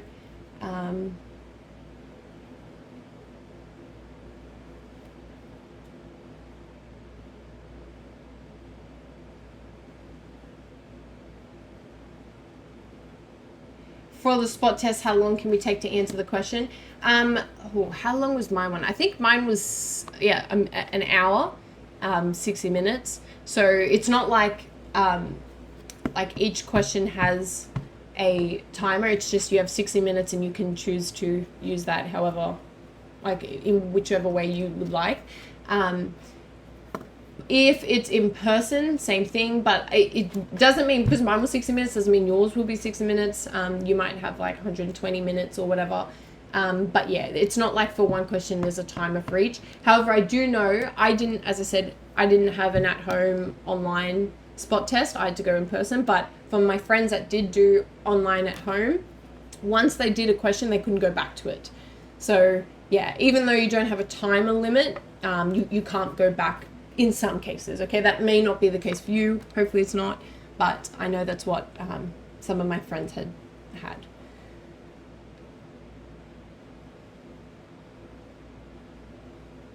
Any other questions? No. All right. Let's move on. Okay, so Here are some tips for anatomy. Anatomy can be very difficult, especially since you're required to know the name, function, innervation, so what nerves connect to this part of the body and what nerves give it function and actually allow it to feel. For example, we have muscles on our hand, but obviously nerves have to be there, nerve endings have to be there for me to feel different things. And the direction of movement of every little thing. That's one thing that I certainly was shocked by when I got to anatomy and physiology. It's not just like, oh, this is, I don't know, the femur, this is the humerus. It's like, okay, this is a femur, this is every single thing on the femur. And there's so much to remember. So much. And I'm not saying that to scare you, I'm just saying that to prepare you, because I definitely got a rude shock when I went there and I was like, whoa, every little part of the body I need to know. So because it's very overwhelming in that sense, to help you keep on top of it and do well, here are my tips from someone that actually studied it. Study using photos of cadavers. I can't tell you this enough. Do not study using diagrams like I've been showing you, okay? Like this. I wouldn't study with something like this. Maybe in the beginning of your study and as you're starting to learn it, but try to find photos with real cadavers and real human specimens. I know it can be very uncomfortable and uncomfortable to look at. And if you're someone that doesn't want to look at that, as I said, talk to your lecturer about that, because they have to be accommodating to that. And in your spot test, you'll see lots of photos of cadavers and real life specimens. So you will need to share that at some point. But if that doesn't apply to you, study using photos of real life cadavers, because as I said, it's not all color coded, it's not clear, and a lot of the time it's not isolated. This is a really big thing, and I really wish I could show you photos of cadavers so I could explain what I mean, but I didn't want to shock anyone, and also copyright issues. So what I mean is, let's go to, for example, here. If you were asked what's this muscle in the stern, and it's the sternocleidomastoid, this is really pretty, it's neat, it's color coordinated. If it was the neck, there'd be so much going on. You have to remember, you're not just going to look at muscles. You're going to see everything that's in the neck. You're going to see veins, arteries, bone, muscle, tendons, everything. And you've got to work out, and it's not colored either, you've got to work out what is what. Okay, so you could easily think it's sternocleidomastoid and it's something else. So train yourself to be able to detect it with, oh my gosh, now I have to. Train yourself to be able to detect it with cadavers rather than diagrams. Maybe, as I said, diagrams at the beginning, but cadavers, trust me, it will pay off. The big benefit is if you study mostly using photos of cadavers, it is easy to apply that to a diagram rather than vice versa. So it's easy to go, okay, I know the cadavers, I know what it looks like in real life human specimens. Very easy to then look at a diagram and say, oh yeah, that's that, because it's so much more organized. It's difficult to do it the other way. Look at a diagram and then try to apply it to a cadaver. So that's why also labs are really important to attend, because very different to diagrams, okay? So yeah, that's something that I picked up along the way, but I wish I would have known that in the beginning, because it's so helpful. YouTube is your best friend, yes. I would suggest every week. I'm not saying lecturers are bad at doing the job, they're very good, but oftentimes, because just of the sheer size of the cohort, they don't get to answer your individual questions, and they might speed through certain topics. So I would suggest watching YouTube videos on certain parts of the body, like if you're doing skeletal system, muscular system. YouTube helped me so much. I love Crash Course, I love Osmosis, is really, really solid. It's used by a lot of med students. Osmosis is perfect for anatomy and physiology. Ensert Official, Amoeba Sisters, Ken Hub, those are all other ones that I use. Institute of Human Anatomy as well. And they have different videos where they break down the different systems and show you, and it's much more slow, and it just, to me, was a lot better. So definitely use YouTube because it's much more simplified, slow, and just overall better. I would do it at the end of each week. Even if you think your lecturer couldn't have explained it better, it can't help just to watch, a 5-minute video on it, just to consolidate your knowledge. The other thing is use 3D anatomy models online. I used Anatomy 3D Atlas, and what it basically does is it will show you a 3D model of the body. 3D model of the body, and you can turn your cursor and turn the body, and you can also isolate parts of the body. So right now I'm only looking at the skeletal system, but I can add on top of the skeletal system the muscular system and look at all the different muscles and where they are over the body. Or I could remove the bones and only look at the muscles. Or I could look at only the nervous system. I could look at only the axial skeleton or only the appendicular skeleton. You get the point, okay? It's really good as kind of while you're still learning the content to visualize it and see where everything is. But there are heaps of different ones apart from just Anatomy 3D Atlas. Anatomy 3D Atlas. Just find one that works. Hopefully your uni will give you one. My uni gave me Anatomy 3D Atlas, which was very good, but maybe your uni won't. Hopefully it will. If they do give you one, definitely make use of it. Mnemonics, okay? Mnemonics will be a godsend in anatomy, okay? Because as I said, it's mostly memorization. It's not really application. It's mostly just what's this, what's this, what's this. And there's heaps of memorization. So learning mnemonics can really help. For example, Pestov is for the cranial bones. Parietal, ethmoid, sphenoid, temporal, occipital, frontal, okay? Bone function, support movement, protection, mineral storage, and then some men prefer miniskirts but can't find enough skin. Vein, please. It's a bit of a weird one, but for the facial bones, okay? So there are many different ones, and find one that works for you. I guarantee no matter what you're studying, someone would have made a mnemonic for it. So just type in nervous system mnemonics and find mnemonics. Because as I said, in my exam, I literally sat there and some men prefer, and it was just so much help for me. For the weekly, so as I said, you'll have your continual examinations weekly. Those are good, but those also contribute to your grade. What I did every week is I printed out, or you could even do this on your computer and just annotate it, but for me, it was better to print it out. Printed out photos of cadaver specimens and wouldn't have anything but the photo, and I would try and, all right, let me try and annotate everything and say, okay, this is this is this part, this is this part, and write out every week for the part I was studying and parts I've studied before, try to annotate what each part of the body in the image is. And then I could see what I got wrong, what I got right, what I needed to focus on.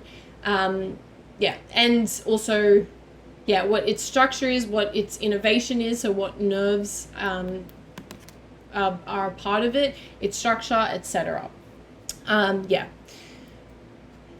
Another thing that really helps, something that I wish I did more of, was covering the lab material before you enter the lab. So as I said, you have your lab manual, right? It's a good idea to fill that out before you get into your lab. So when you get to your lab, it consolidates your learning, and you're not trying to be one of those people that are, oh, okay, this is this, oh, okay, this is this. And you can say, all right, yeah, no, this is this, and okay, I can put it down and actually have a look. Okay, it really helps, trust me. When you've done that before, you kind of already know the body parts. So when you get there, as I said, it's mostly just application based and revision. Whereas people who are trying to do it as the lecturer is speaking or as they're at the body part, it's so hectic and there's too much going on. As I said, I admittedly didn't do this for every lab, but here's some interesting information. For the labs I did do this for, those are the areas I performed best in my spot tests. So that kind of shows that it worked. For the labs that I came to already covering the content, those were the areas in the course that I did best in. So that kind of says something. All right. Keep asking questions, but we're going to go through microbiology now, which is another unit that you guys will likely study. Keep asking questions. All right, microbiology. Microbiology is the study of microorganisms, their characteristics, adaptations, physiology, and function. Okay, so it's very much like biology, but just for microorganisms. Here you will examine the role of diverse microorganisms in all aspects of life and the parts and functions that they have. You may look at different areas of microbiology, such as environmental microbiology, food microbiology, medical microbiology, microbes and biotechnology, virology. the list goes on. Okay, so there are different areas of microbiology that you will look at. What it looks like, usually you have around 2 to 4 weekly lectures where there'll be the delivery of the main content that you'll be assessed on. You'll also have tutorial classes where you'll go through practice questions and problems, and it'll be application based. So in your lecture, you'll learn about this content, learn this about food microbiology, for example, and then tutorial classes, you'll look at a real life issue and apply your knowledge and content to it. Labs will be application via experiments. So you'll be doing experiments with different microorganisms. The assessments are usually you have a weekly or fortnightly quiz, just like for anatomy, which will be likely multiple choice. You will have a midterm and an end of term examination and a final examination. So don't confuse the end of term with the final examination. Usually for me, because I have 10 weeks, I usually have a exam during week 5 or week 6, and then another one in week 10. And then I will have my exam from outside of the term in my exam period for the subject. You'll notice in anatomy and physiology, you don't do any like essays or any hand-in kind of things. It's all kind of quizzes. For microbiology, you will have something hand-in. So it might be a literature review where you have to look at a medical study and review how well it was done, its limitations, what it is actually talking about, what the results were. A project report where you have a particular topic, and you or a group have to research it and formulate an inquiry question and answer it. You can do a blog post, which is something I did last year. It's basically like a lit review, but it has pictures in it, and you can ask, like, it has like a captivating heading, but it's essentially a literature review. And there are other things, essays, but these are the 3 biggest ones I've seen: literature review, project reports, and blog posts. It's effectively a research paper on an aspect of microbiology. And then you might also have a peer review count, which will be a part of the total weighting. So let's say your lit review is worth 25%. 5% of that 25% is comes from peer review. So of that 5%, stay with me now. So we had 25% for the lit review, 5% for peer review.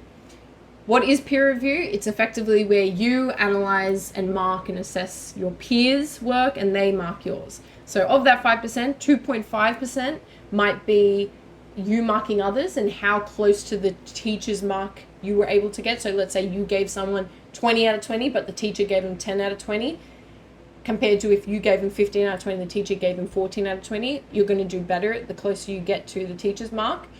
And then the other 2.5% will be people's mark of yours. So if they give you 10 out of 20 or 11 out of 20, it will affect your mark as well. I don't really like having peer reviews because some people are really harsh, and even if they're not close to the tutor's mark or the lecturer's mark, they can still influence your results. But I didn't come up with that. It's what a lot of unis do. So just know that you can also have a peer review aspect. Okay, so let's ease into some of the microbiome content. Again, I'm doing this to show you the kind of stuff you'll be learning, help teach you some of the stuff ahead so you're extra prepared, and we'll be doing some practice questions. There are 3 main parts of microbiology: bacteria, eukarya or eukaryotes, and archaea. Okay, those are the 3 branches of what we call the phylogenetic tree of life. Okay, we are eukaryotes. Okay, we're complex cells, we're multicellular. We also have archaea and bacteria.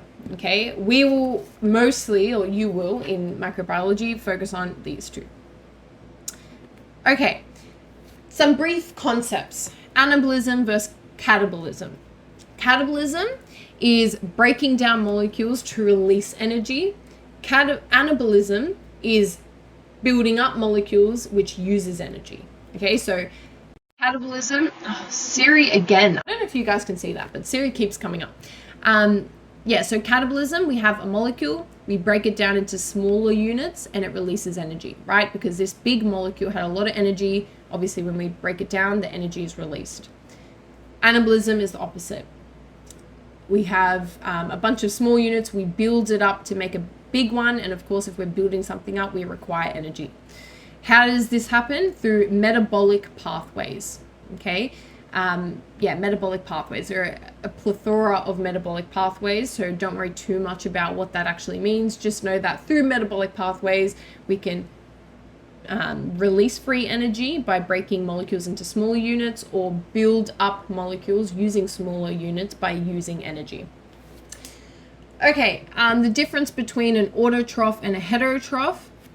Autotrophs, they use light, okay?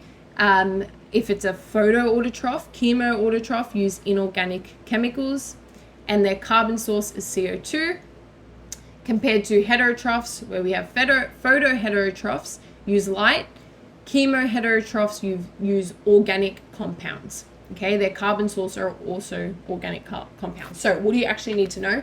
Autotrophs use light and inorganic chemicals as their energy source, and their carbon source is CO2, compared to heterotrophs, which use light and organic compounds, and their carbon source is organic compounds.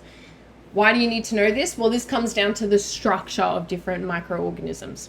Okay, so photosynthetic prokaryotes are autotrophs, and then certain prokaryotes such as Rhodobacter are heterotrophs. So a typical question you might be asked is differentiate between autotrophs and heterotrophs, and you will need to say autotrophs can be photoautotrophs, which use light as an energy source, and chemoautotrophs, which use inorganic chemicals as an energy source. Both of them use CO2 as their main carbon source, compared to heterotrophs, which blah, blah, blah. Okay, gram-negative versus gram-positive bacteria. This is a different concept where we have two different types of bacteria. They're both bacteria, as the name kind of suggests. Gram-negative, however, have a double-layered cell wall, a very thin peptidoglycan layer, and lipopolysaccharide layer. Okay, a peptidoglycan layer is a polysaccharide. Okay, poly meaning many, saccharide meaning sugar. So many sugars bonded together. So peptidoglycan is just a sugar layer. And that's for that one. A lipopolysaccharide is a molecule with both lipid, which is fat, and sugar. Okay, so fat and sugar together. Lipo means lipid, which means fat. Poly means many. Saccharide, again, means sugar. So fat with many sugars. Okay, again, that's why I like science, because you can just look at the prefixes and the suffixes and kind of work it out. Okay, so gram-negative have a double-layered cell wall, have a very thin peptidoglycan layer, and they have a lipopolysaccharide layer. It dyes pink or red when we dye it. Okay, when we put dye in it, it will dye pink or red. Gram-positive have no cell wall, or they'll only have a single cell wall. They have a very thick peptidoglycan layer and no polysaccharide layer. Okay, and they dye violet or purple. So these are two different categories of bacteria. So this is just a table that breaks it down. Cell wall in gram-positive, they might have a single cell wall, as I said, or they might not have any. Gram-negative are double. Gram-positive, they are more thick, and then gram-negative, it's thinner, because they have two of them, whereas because gram-positive only has one cell wall, it needs to be thicker. Peptidoglycan layer, they have a thick layer in gram-positive bacteria, whereas gram-negative have a thin layer. Okay, and you can kind of take a screenshot of the rest. This is what I was talking about. Okay, gram-negative, you can see that lipopolysaccharide layer that's lacking in the gram-positive. You can see the peptidoglycan layer is thin, whereas in gram-positive it's nice and thick. And then you don't kind of need to know the other things apart from these cell walls. The fact that in gram-negative you can see there are two cell walls, where in gram-positive you can see there's only one. All right, let me just make sure there's no questions about that. No? Okay, cool. All right, because gram-negative bacteria have an outer layer, okay, so gram-negative have two outer layers, that protects them from their environment. Okay, so that external, again, Siri. Okay, sorry. Because they have two layers, it gives them more protection to their environment, as well as this lipopolysaccharide layer. So because of that, these bacteria can use this membrane to selectively keep antibiotic drugs from entering and killing them. Okay, so gram-negative bacteria are very protected against antibiotics, because remember, the way antibiotics work against bacteria is they come into the bacteria and effectively kill it. Okay, so it can't enter if it has this, or it's less likely to enter the antibiotic if it has this double-layered cell wall. This is a major issue for us because this means that more and more bacteria are becoming increasingly resistant to antibiotics. This means bacterial illnesses, once curable with antibiotics, will become less curable. Okay, that whole idea of antibiotic resistance. Hopefully we all remember that from high school. So, how do we combat that? Let's mock a tutorial for microbiology. I want to give you a taste of what a tutorial looks like. So let's imagine that was a small lecture, right? I was your lecturer, I told you all of the content. Now I'm your tutorial tutor. Imagine you've just entered your tutorial. The question is, could lactoferrin be the answer? This is lactoferrin here. What is lactoferrin? It's a protein found in breast milk, okay? It's iron chelating. What does iron chelating mean? It steals iron, it chelates it, it wants it for itself, okay? So if we put it next to bacteria, it will steal iron. Why do bacteria have iron? Because they need it for this. They need it for that membrane, okay? Bacteria need iron for their membrane. So if we introduce lactoferrin in an environment where bacteria is, gram-negative bacteria, we can deconstruct that cell wall. We can take the iron from the cell wall and then its cell wall will start diminishing. So antibiotics can then get in there and kill the bacteria. Okay, so that's why there's been plenty of studies into combining lactoferrin with antibiotics and getting the antibiotic in there more easily. This is a big area of research that is really probable for the combating antibiotic resistance. Okay, so Siri just keeps coming up. Lactoferin's a protein that could really help combat, and it's found in breast milk. Okay, so we've just mimicked what you do in uni. All right, we looked at the content, we went through it, we understood it, we did the lecture. Then in our little tutorial just then, we looked at it in the context of a real world problem, that problem being antibiotic resistance, and did some investigating on how we can combat this dangerous physiology of bacteria through the use of lactoferrin, okay?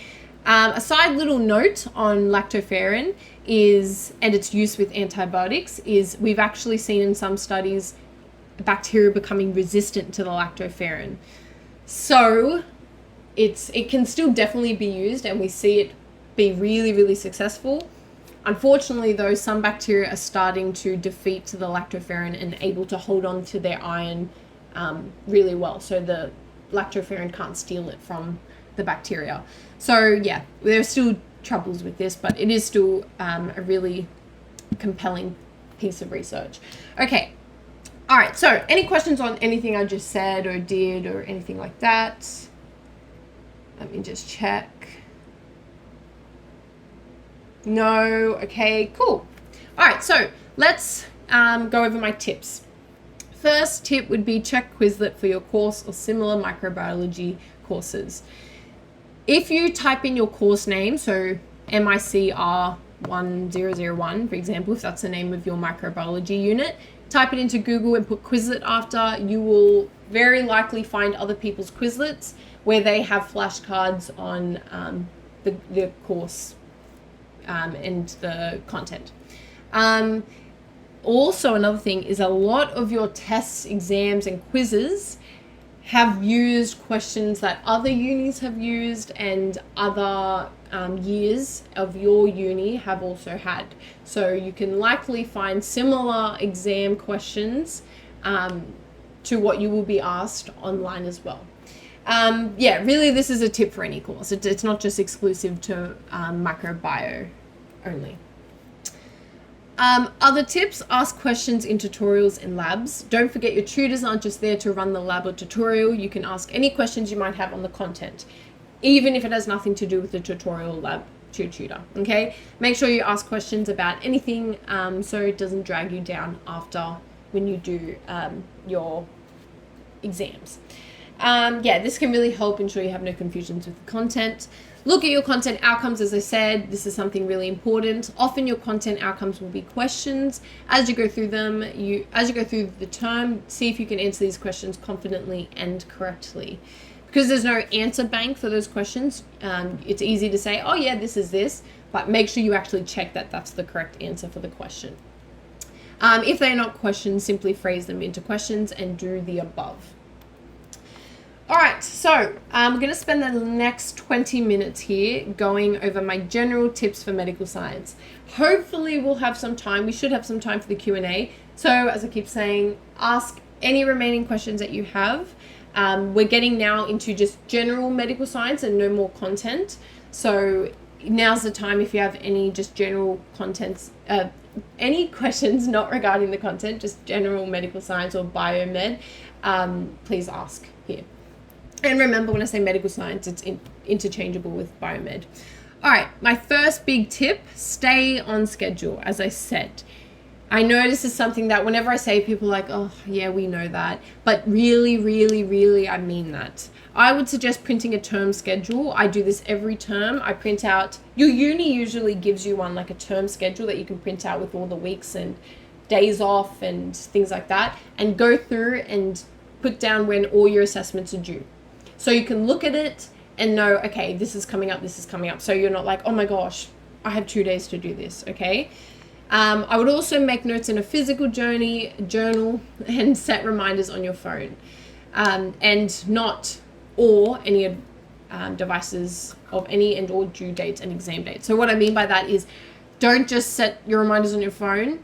It's not like I was saying set it on your phone or any other devices. Set it on your phone and all other devices. Even if you think you're going overboard, you prefer to go overboard than forget an assignment or a quiz or something like that.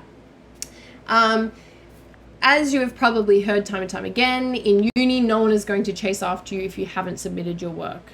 Okay, so to ensure you're ahead of schedule, plan accordingly. Siri keeps coming up. I don't know what's happening today. No one's going to chase you. If you don't submit an assessment, you won't hear from them. You'll just see on your kind of report card, you'll get a fail. Okay, so it's really on you now to plan and stay on top of everything. This is something that I love doing. Assign a specific time slot each week for lectures. So if it's like, I don't know, as I said, Thursday morning, you know you're going to sit down and go through all your lectures for the week. This is so good. A lot of people do this. It just having that routine makes sure that you're not going to fall behind on your lectures. Because if you're kind of trying to struggle to make time for your lectures each week, it's easier to forget about them and not do them. Listen to your lectures. This is one of the biggest pieces of advice I can give you. Please don't be that person who just reads through your lectures and copies and pastes like phrases from your lectures or just writes down the notes. Please don't be that person. I know so many people who do this. You're literally learning nothing, okay? It's extremely passive, meaning you're not actually using your brain. It's just copy and paste. You might have the lecture notes on a doc or on notes or something. Doesn't mean you understand anything. If you listen to it, or the recording, if you listen live or the recording, you're being taught, okay? The content by someone, you're being taught, especially, this is nothing. Also, your uni lecture will give extra content than what's just on the slide, okay? And even though you might not write all of it down, it helps to understand it better and visualize things when they give extra content. So please, I'm not saying only ever attend your live lecture and never watch your recording if you're able to. I'm not saying that, but just listen to it. Don't just look at the lecture slides.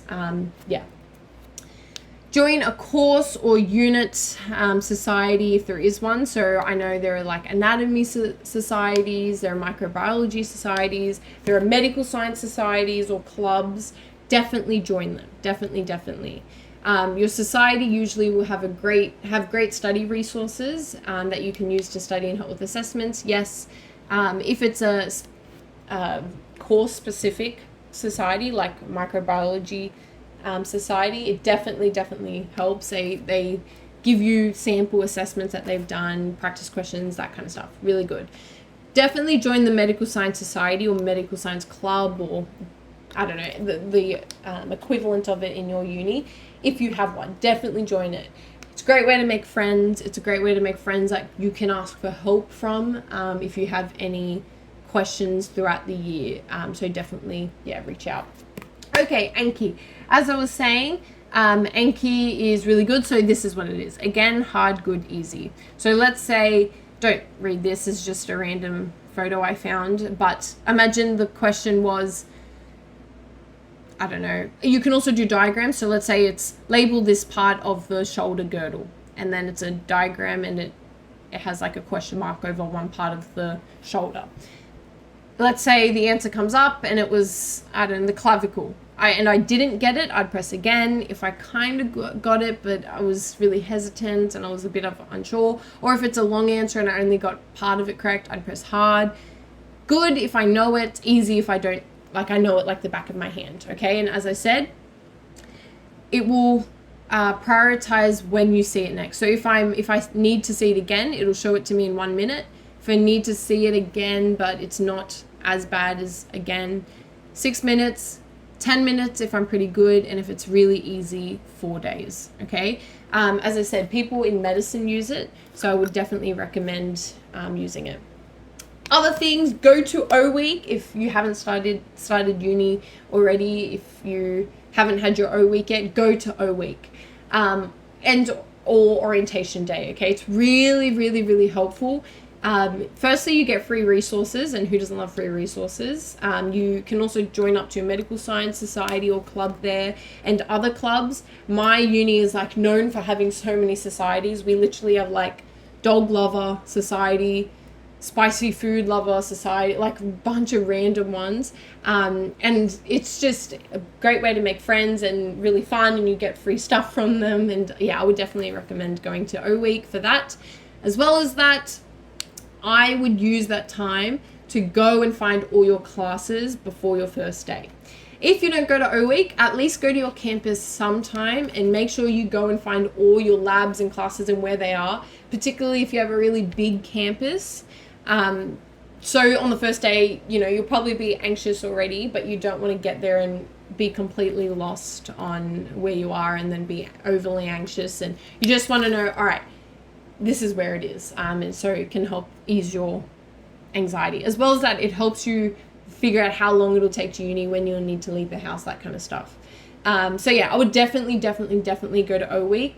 And when you go to O Week, if you meet people in your course, I know it can be a little bit scary too, but try to go out of your comfort zone and say, hey, are you also doing biomed, or are you also doing med-sci? Do you want to start a group chat and we can talk about med-sci? And that kind of thing, okay? Because again, make friends and also will help with the content. Okay, now I'm going to answer any questions. Again, this is my devoted Q&A time, so if you have any questions, please let me know.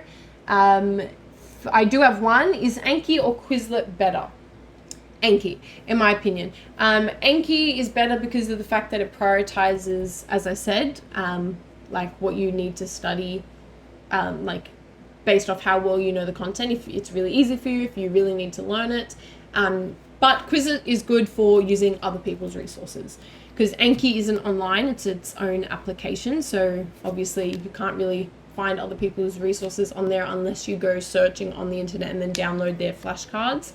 But Quizlet is good for when you are trying to find practice exam questions. Okay, I don't know where practice exam questions and other people's notes and stuff like that.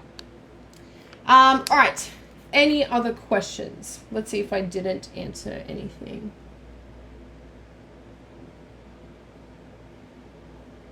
Does anyone have any questions on getting into med?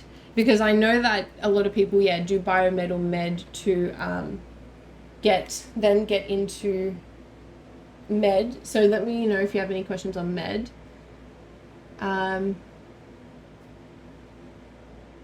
I will say some courses, like I know in my course, if you do very well in the course and you are like a course ranker, like you're at the top of the top core in your course, so biomed, if you're one of the best people in biomed, in my uni, you get offered a slot into medicine. So I'm not sure if that would be the case for your uni as well, but just do some research, and if you are looking to get into medicine, and see if that's also the case for you. Can you get pre-made Enki cards? Yes, you can. It's hard to find them for individual units, but sometimes you can find them. So yeah, definitely be on the lookout for pre-made Enki cards, because it is helpful. I know that there are, if you go on like your uni group discussion page on Facebook, or Facebook's the main thing. You'll also find there might be a biomedicine discussion page, or a medical science discussion page. So make sure you also join those, because they that's where they post the flashcards or the pre-made Enki cards. Her tips for uni parties. I don't know what tips you mean. Like to meet people? Can you just let me know what you want me to tell you about tips for uni parties? What does that mean? Like to meet people, or should you go, should you not go? Give me a little bit more context to that. I might create a poll. Actually, this is something I wanted to ask. And let's see, what uni are you going to? I want to know what uni everyone's going to. If everyone can just answer that one. It's a word cloud, so you should be able to just jot down UNSW or Monash or whatever. Go or not, atmosphere/vibes. It depends. I've never been to an entire uni party. I don't even know if they exist. Go if you have, when you find your group of friends. It's fun to obviously go out with your group of friends. I would say go, but sometimes it can be a little bit cringy. It can be a little bit cringy and yeah. But yeah, no, definitely it's a good way to meet people. I would say go. And especially if you're going with a friend or a group of friends, it makes it really fun. And it's a good way to actually become friends with them, because a lot of the time you'll just be friends with someone just for the term, and you guys will know what I mean by that once you're going into uni. So it's a good way to actually make friends for the rest of your degree by doing things like that, even if it's outside your comfort zone. But yeah, sometimes it's a vibe, sometimes not a vibe. You'll just have to see. So do you recommend attending lectures in person or watching the recordings on a designated daytime? In the beginning, I would say attend them in person if you can, in the beginning. And then I don't ever attend them in person, but it might work better for you to attend them in person, because you might find that you're more on top of it like that, and you're more productive when you attend them in person. So just kind of feel it out for yourself. It depends person on person. But in the beginning, I'd say make the effort to go in person, or at least watch it live if it's an online one. But yeah, watch the recordings. For things like chemistry and math, if you're very much someone who doesn't like those subjects, doesn't do well in those subjects, I would say attend, because you can ask questions. Yeah. Okay, Monash, UNSW, cool. So the person that's doing going to UNSW, I imagine that's medical science, I'm guessing. Latrobe, UTS, University of Sydney. Good, Melbourne Uni. Cool. We've got a really diverse group. Okay, I think I've answered everything. If you have any other questions, let me know. Otherwise, we might wrap up a few minutes early. I'll give you guys a minute if we have any last minute questions before we wrap up, because we might wrap up a few minutes early. The other thing I will activate again is the poll of what resources you want to see from us. If you haven't answered that, please answer that now, just so we can get a good idea of what you're most interested in for uni and what will help you out the most. But yeah, if there's not any other questions, I'll give you guys a minute or two. And if not, we can wrap up a couple minutes early.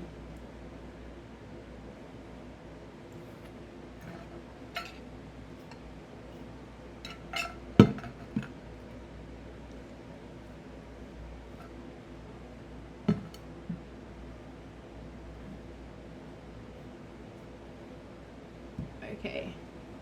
Also, just for curiosity, I would like to also see, are you, another question of, do you want to get into med? And I'll make yes, no, or still thinking. I just want to see, because a lot of people do biomed or med sci to get into med. So if you are someone that's trying to get into med, just answer the poll yes. If you're someone that's not, answer no. If you're still thinking, put still thinking. Can you access this after it ends? Yes, you can on uninotes.com. You'll be able to find the lecture recording. How do I prepare for the interview in terms of volunteering? To be honest, when my boyfriend got into medicine, they actually didn't ask him too much about volunteering and stuff. They don't really ask too much about that nowadays. Nowadays, it's more ethical questions and stuff like that. But they still do ask about volunteering, so it is still important to have something like that. Really just find something that you're passionate about. And I know that sounds cliche, but they will be able to tell, trust me, they'll be able to tell if you only did volunteering to check off a box. Do something, find something that's actually in your interest and something you feel connected to, and something you will actually put 100% of your effort in.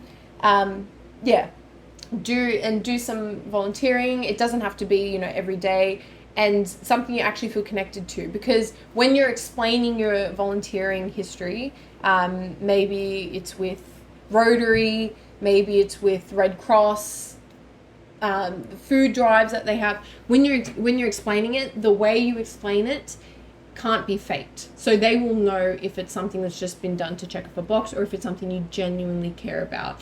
So yeah, I would say if you're someone that is looking to do med, volunteering, as well as that, as I said, leadership opportunities. I know you can have like in the first year's med sci or biomed group, you can have like group leaders, first year leaders, and like student representative councils and stuff like that. So also that would be something to consider. Okay, so it's a bit split. Yes, 33%. No, 33%. Still thinking, 33%. All right, so it's a bit of a split. All right, fair enough. Well, good luck to everyone that's wanting to do med. All right, then I might wrap up a bit early, guys. I'll give you guys like a last minute just to check if we want to ask anything before we end. No, I want to make sure I answer everyone's questions, and I don't. Okay, cool. All right, so thank you everyone for joining. I hope it was helpful. Good luck with your degree and future study, wherever it may take you, whether or not you finish your biomed degree, go into med, or end up switching to something different. I hope today's lecture was very, very helpful and kind of eased some stress you might have or anxiety you might have for uni. Remember, go to uninotes.com because we'll have more lectures and more, definitely more resources available for you guys. All right, thank you everyone. Take care and good luck.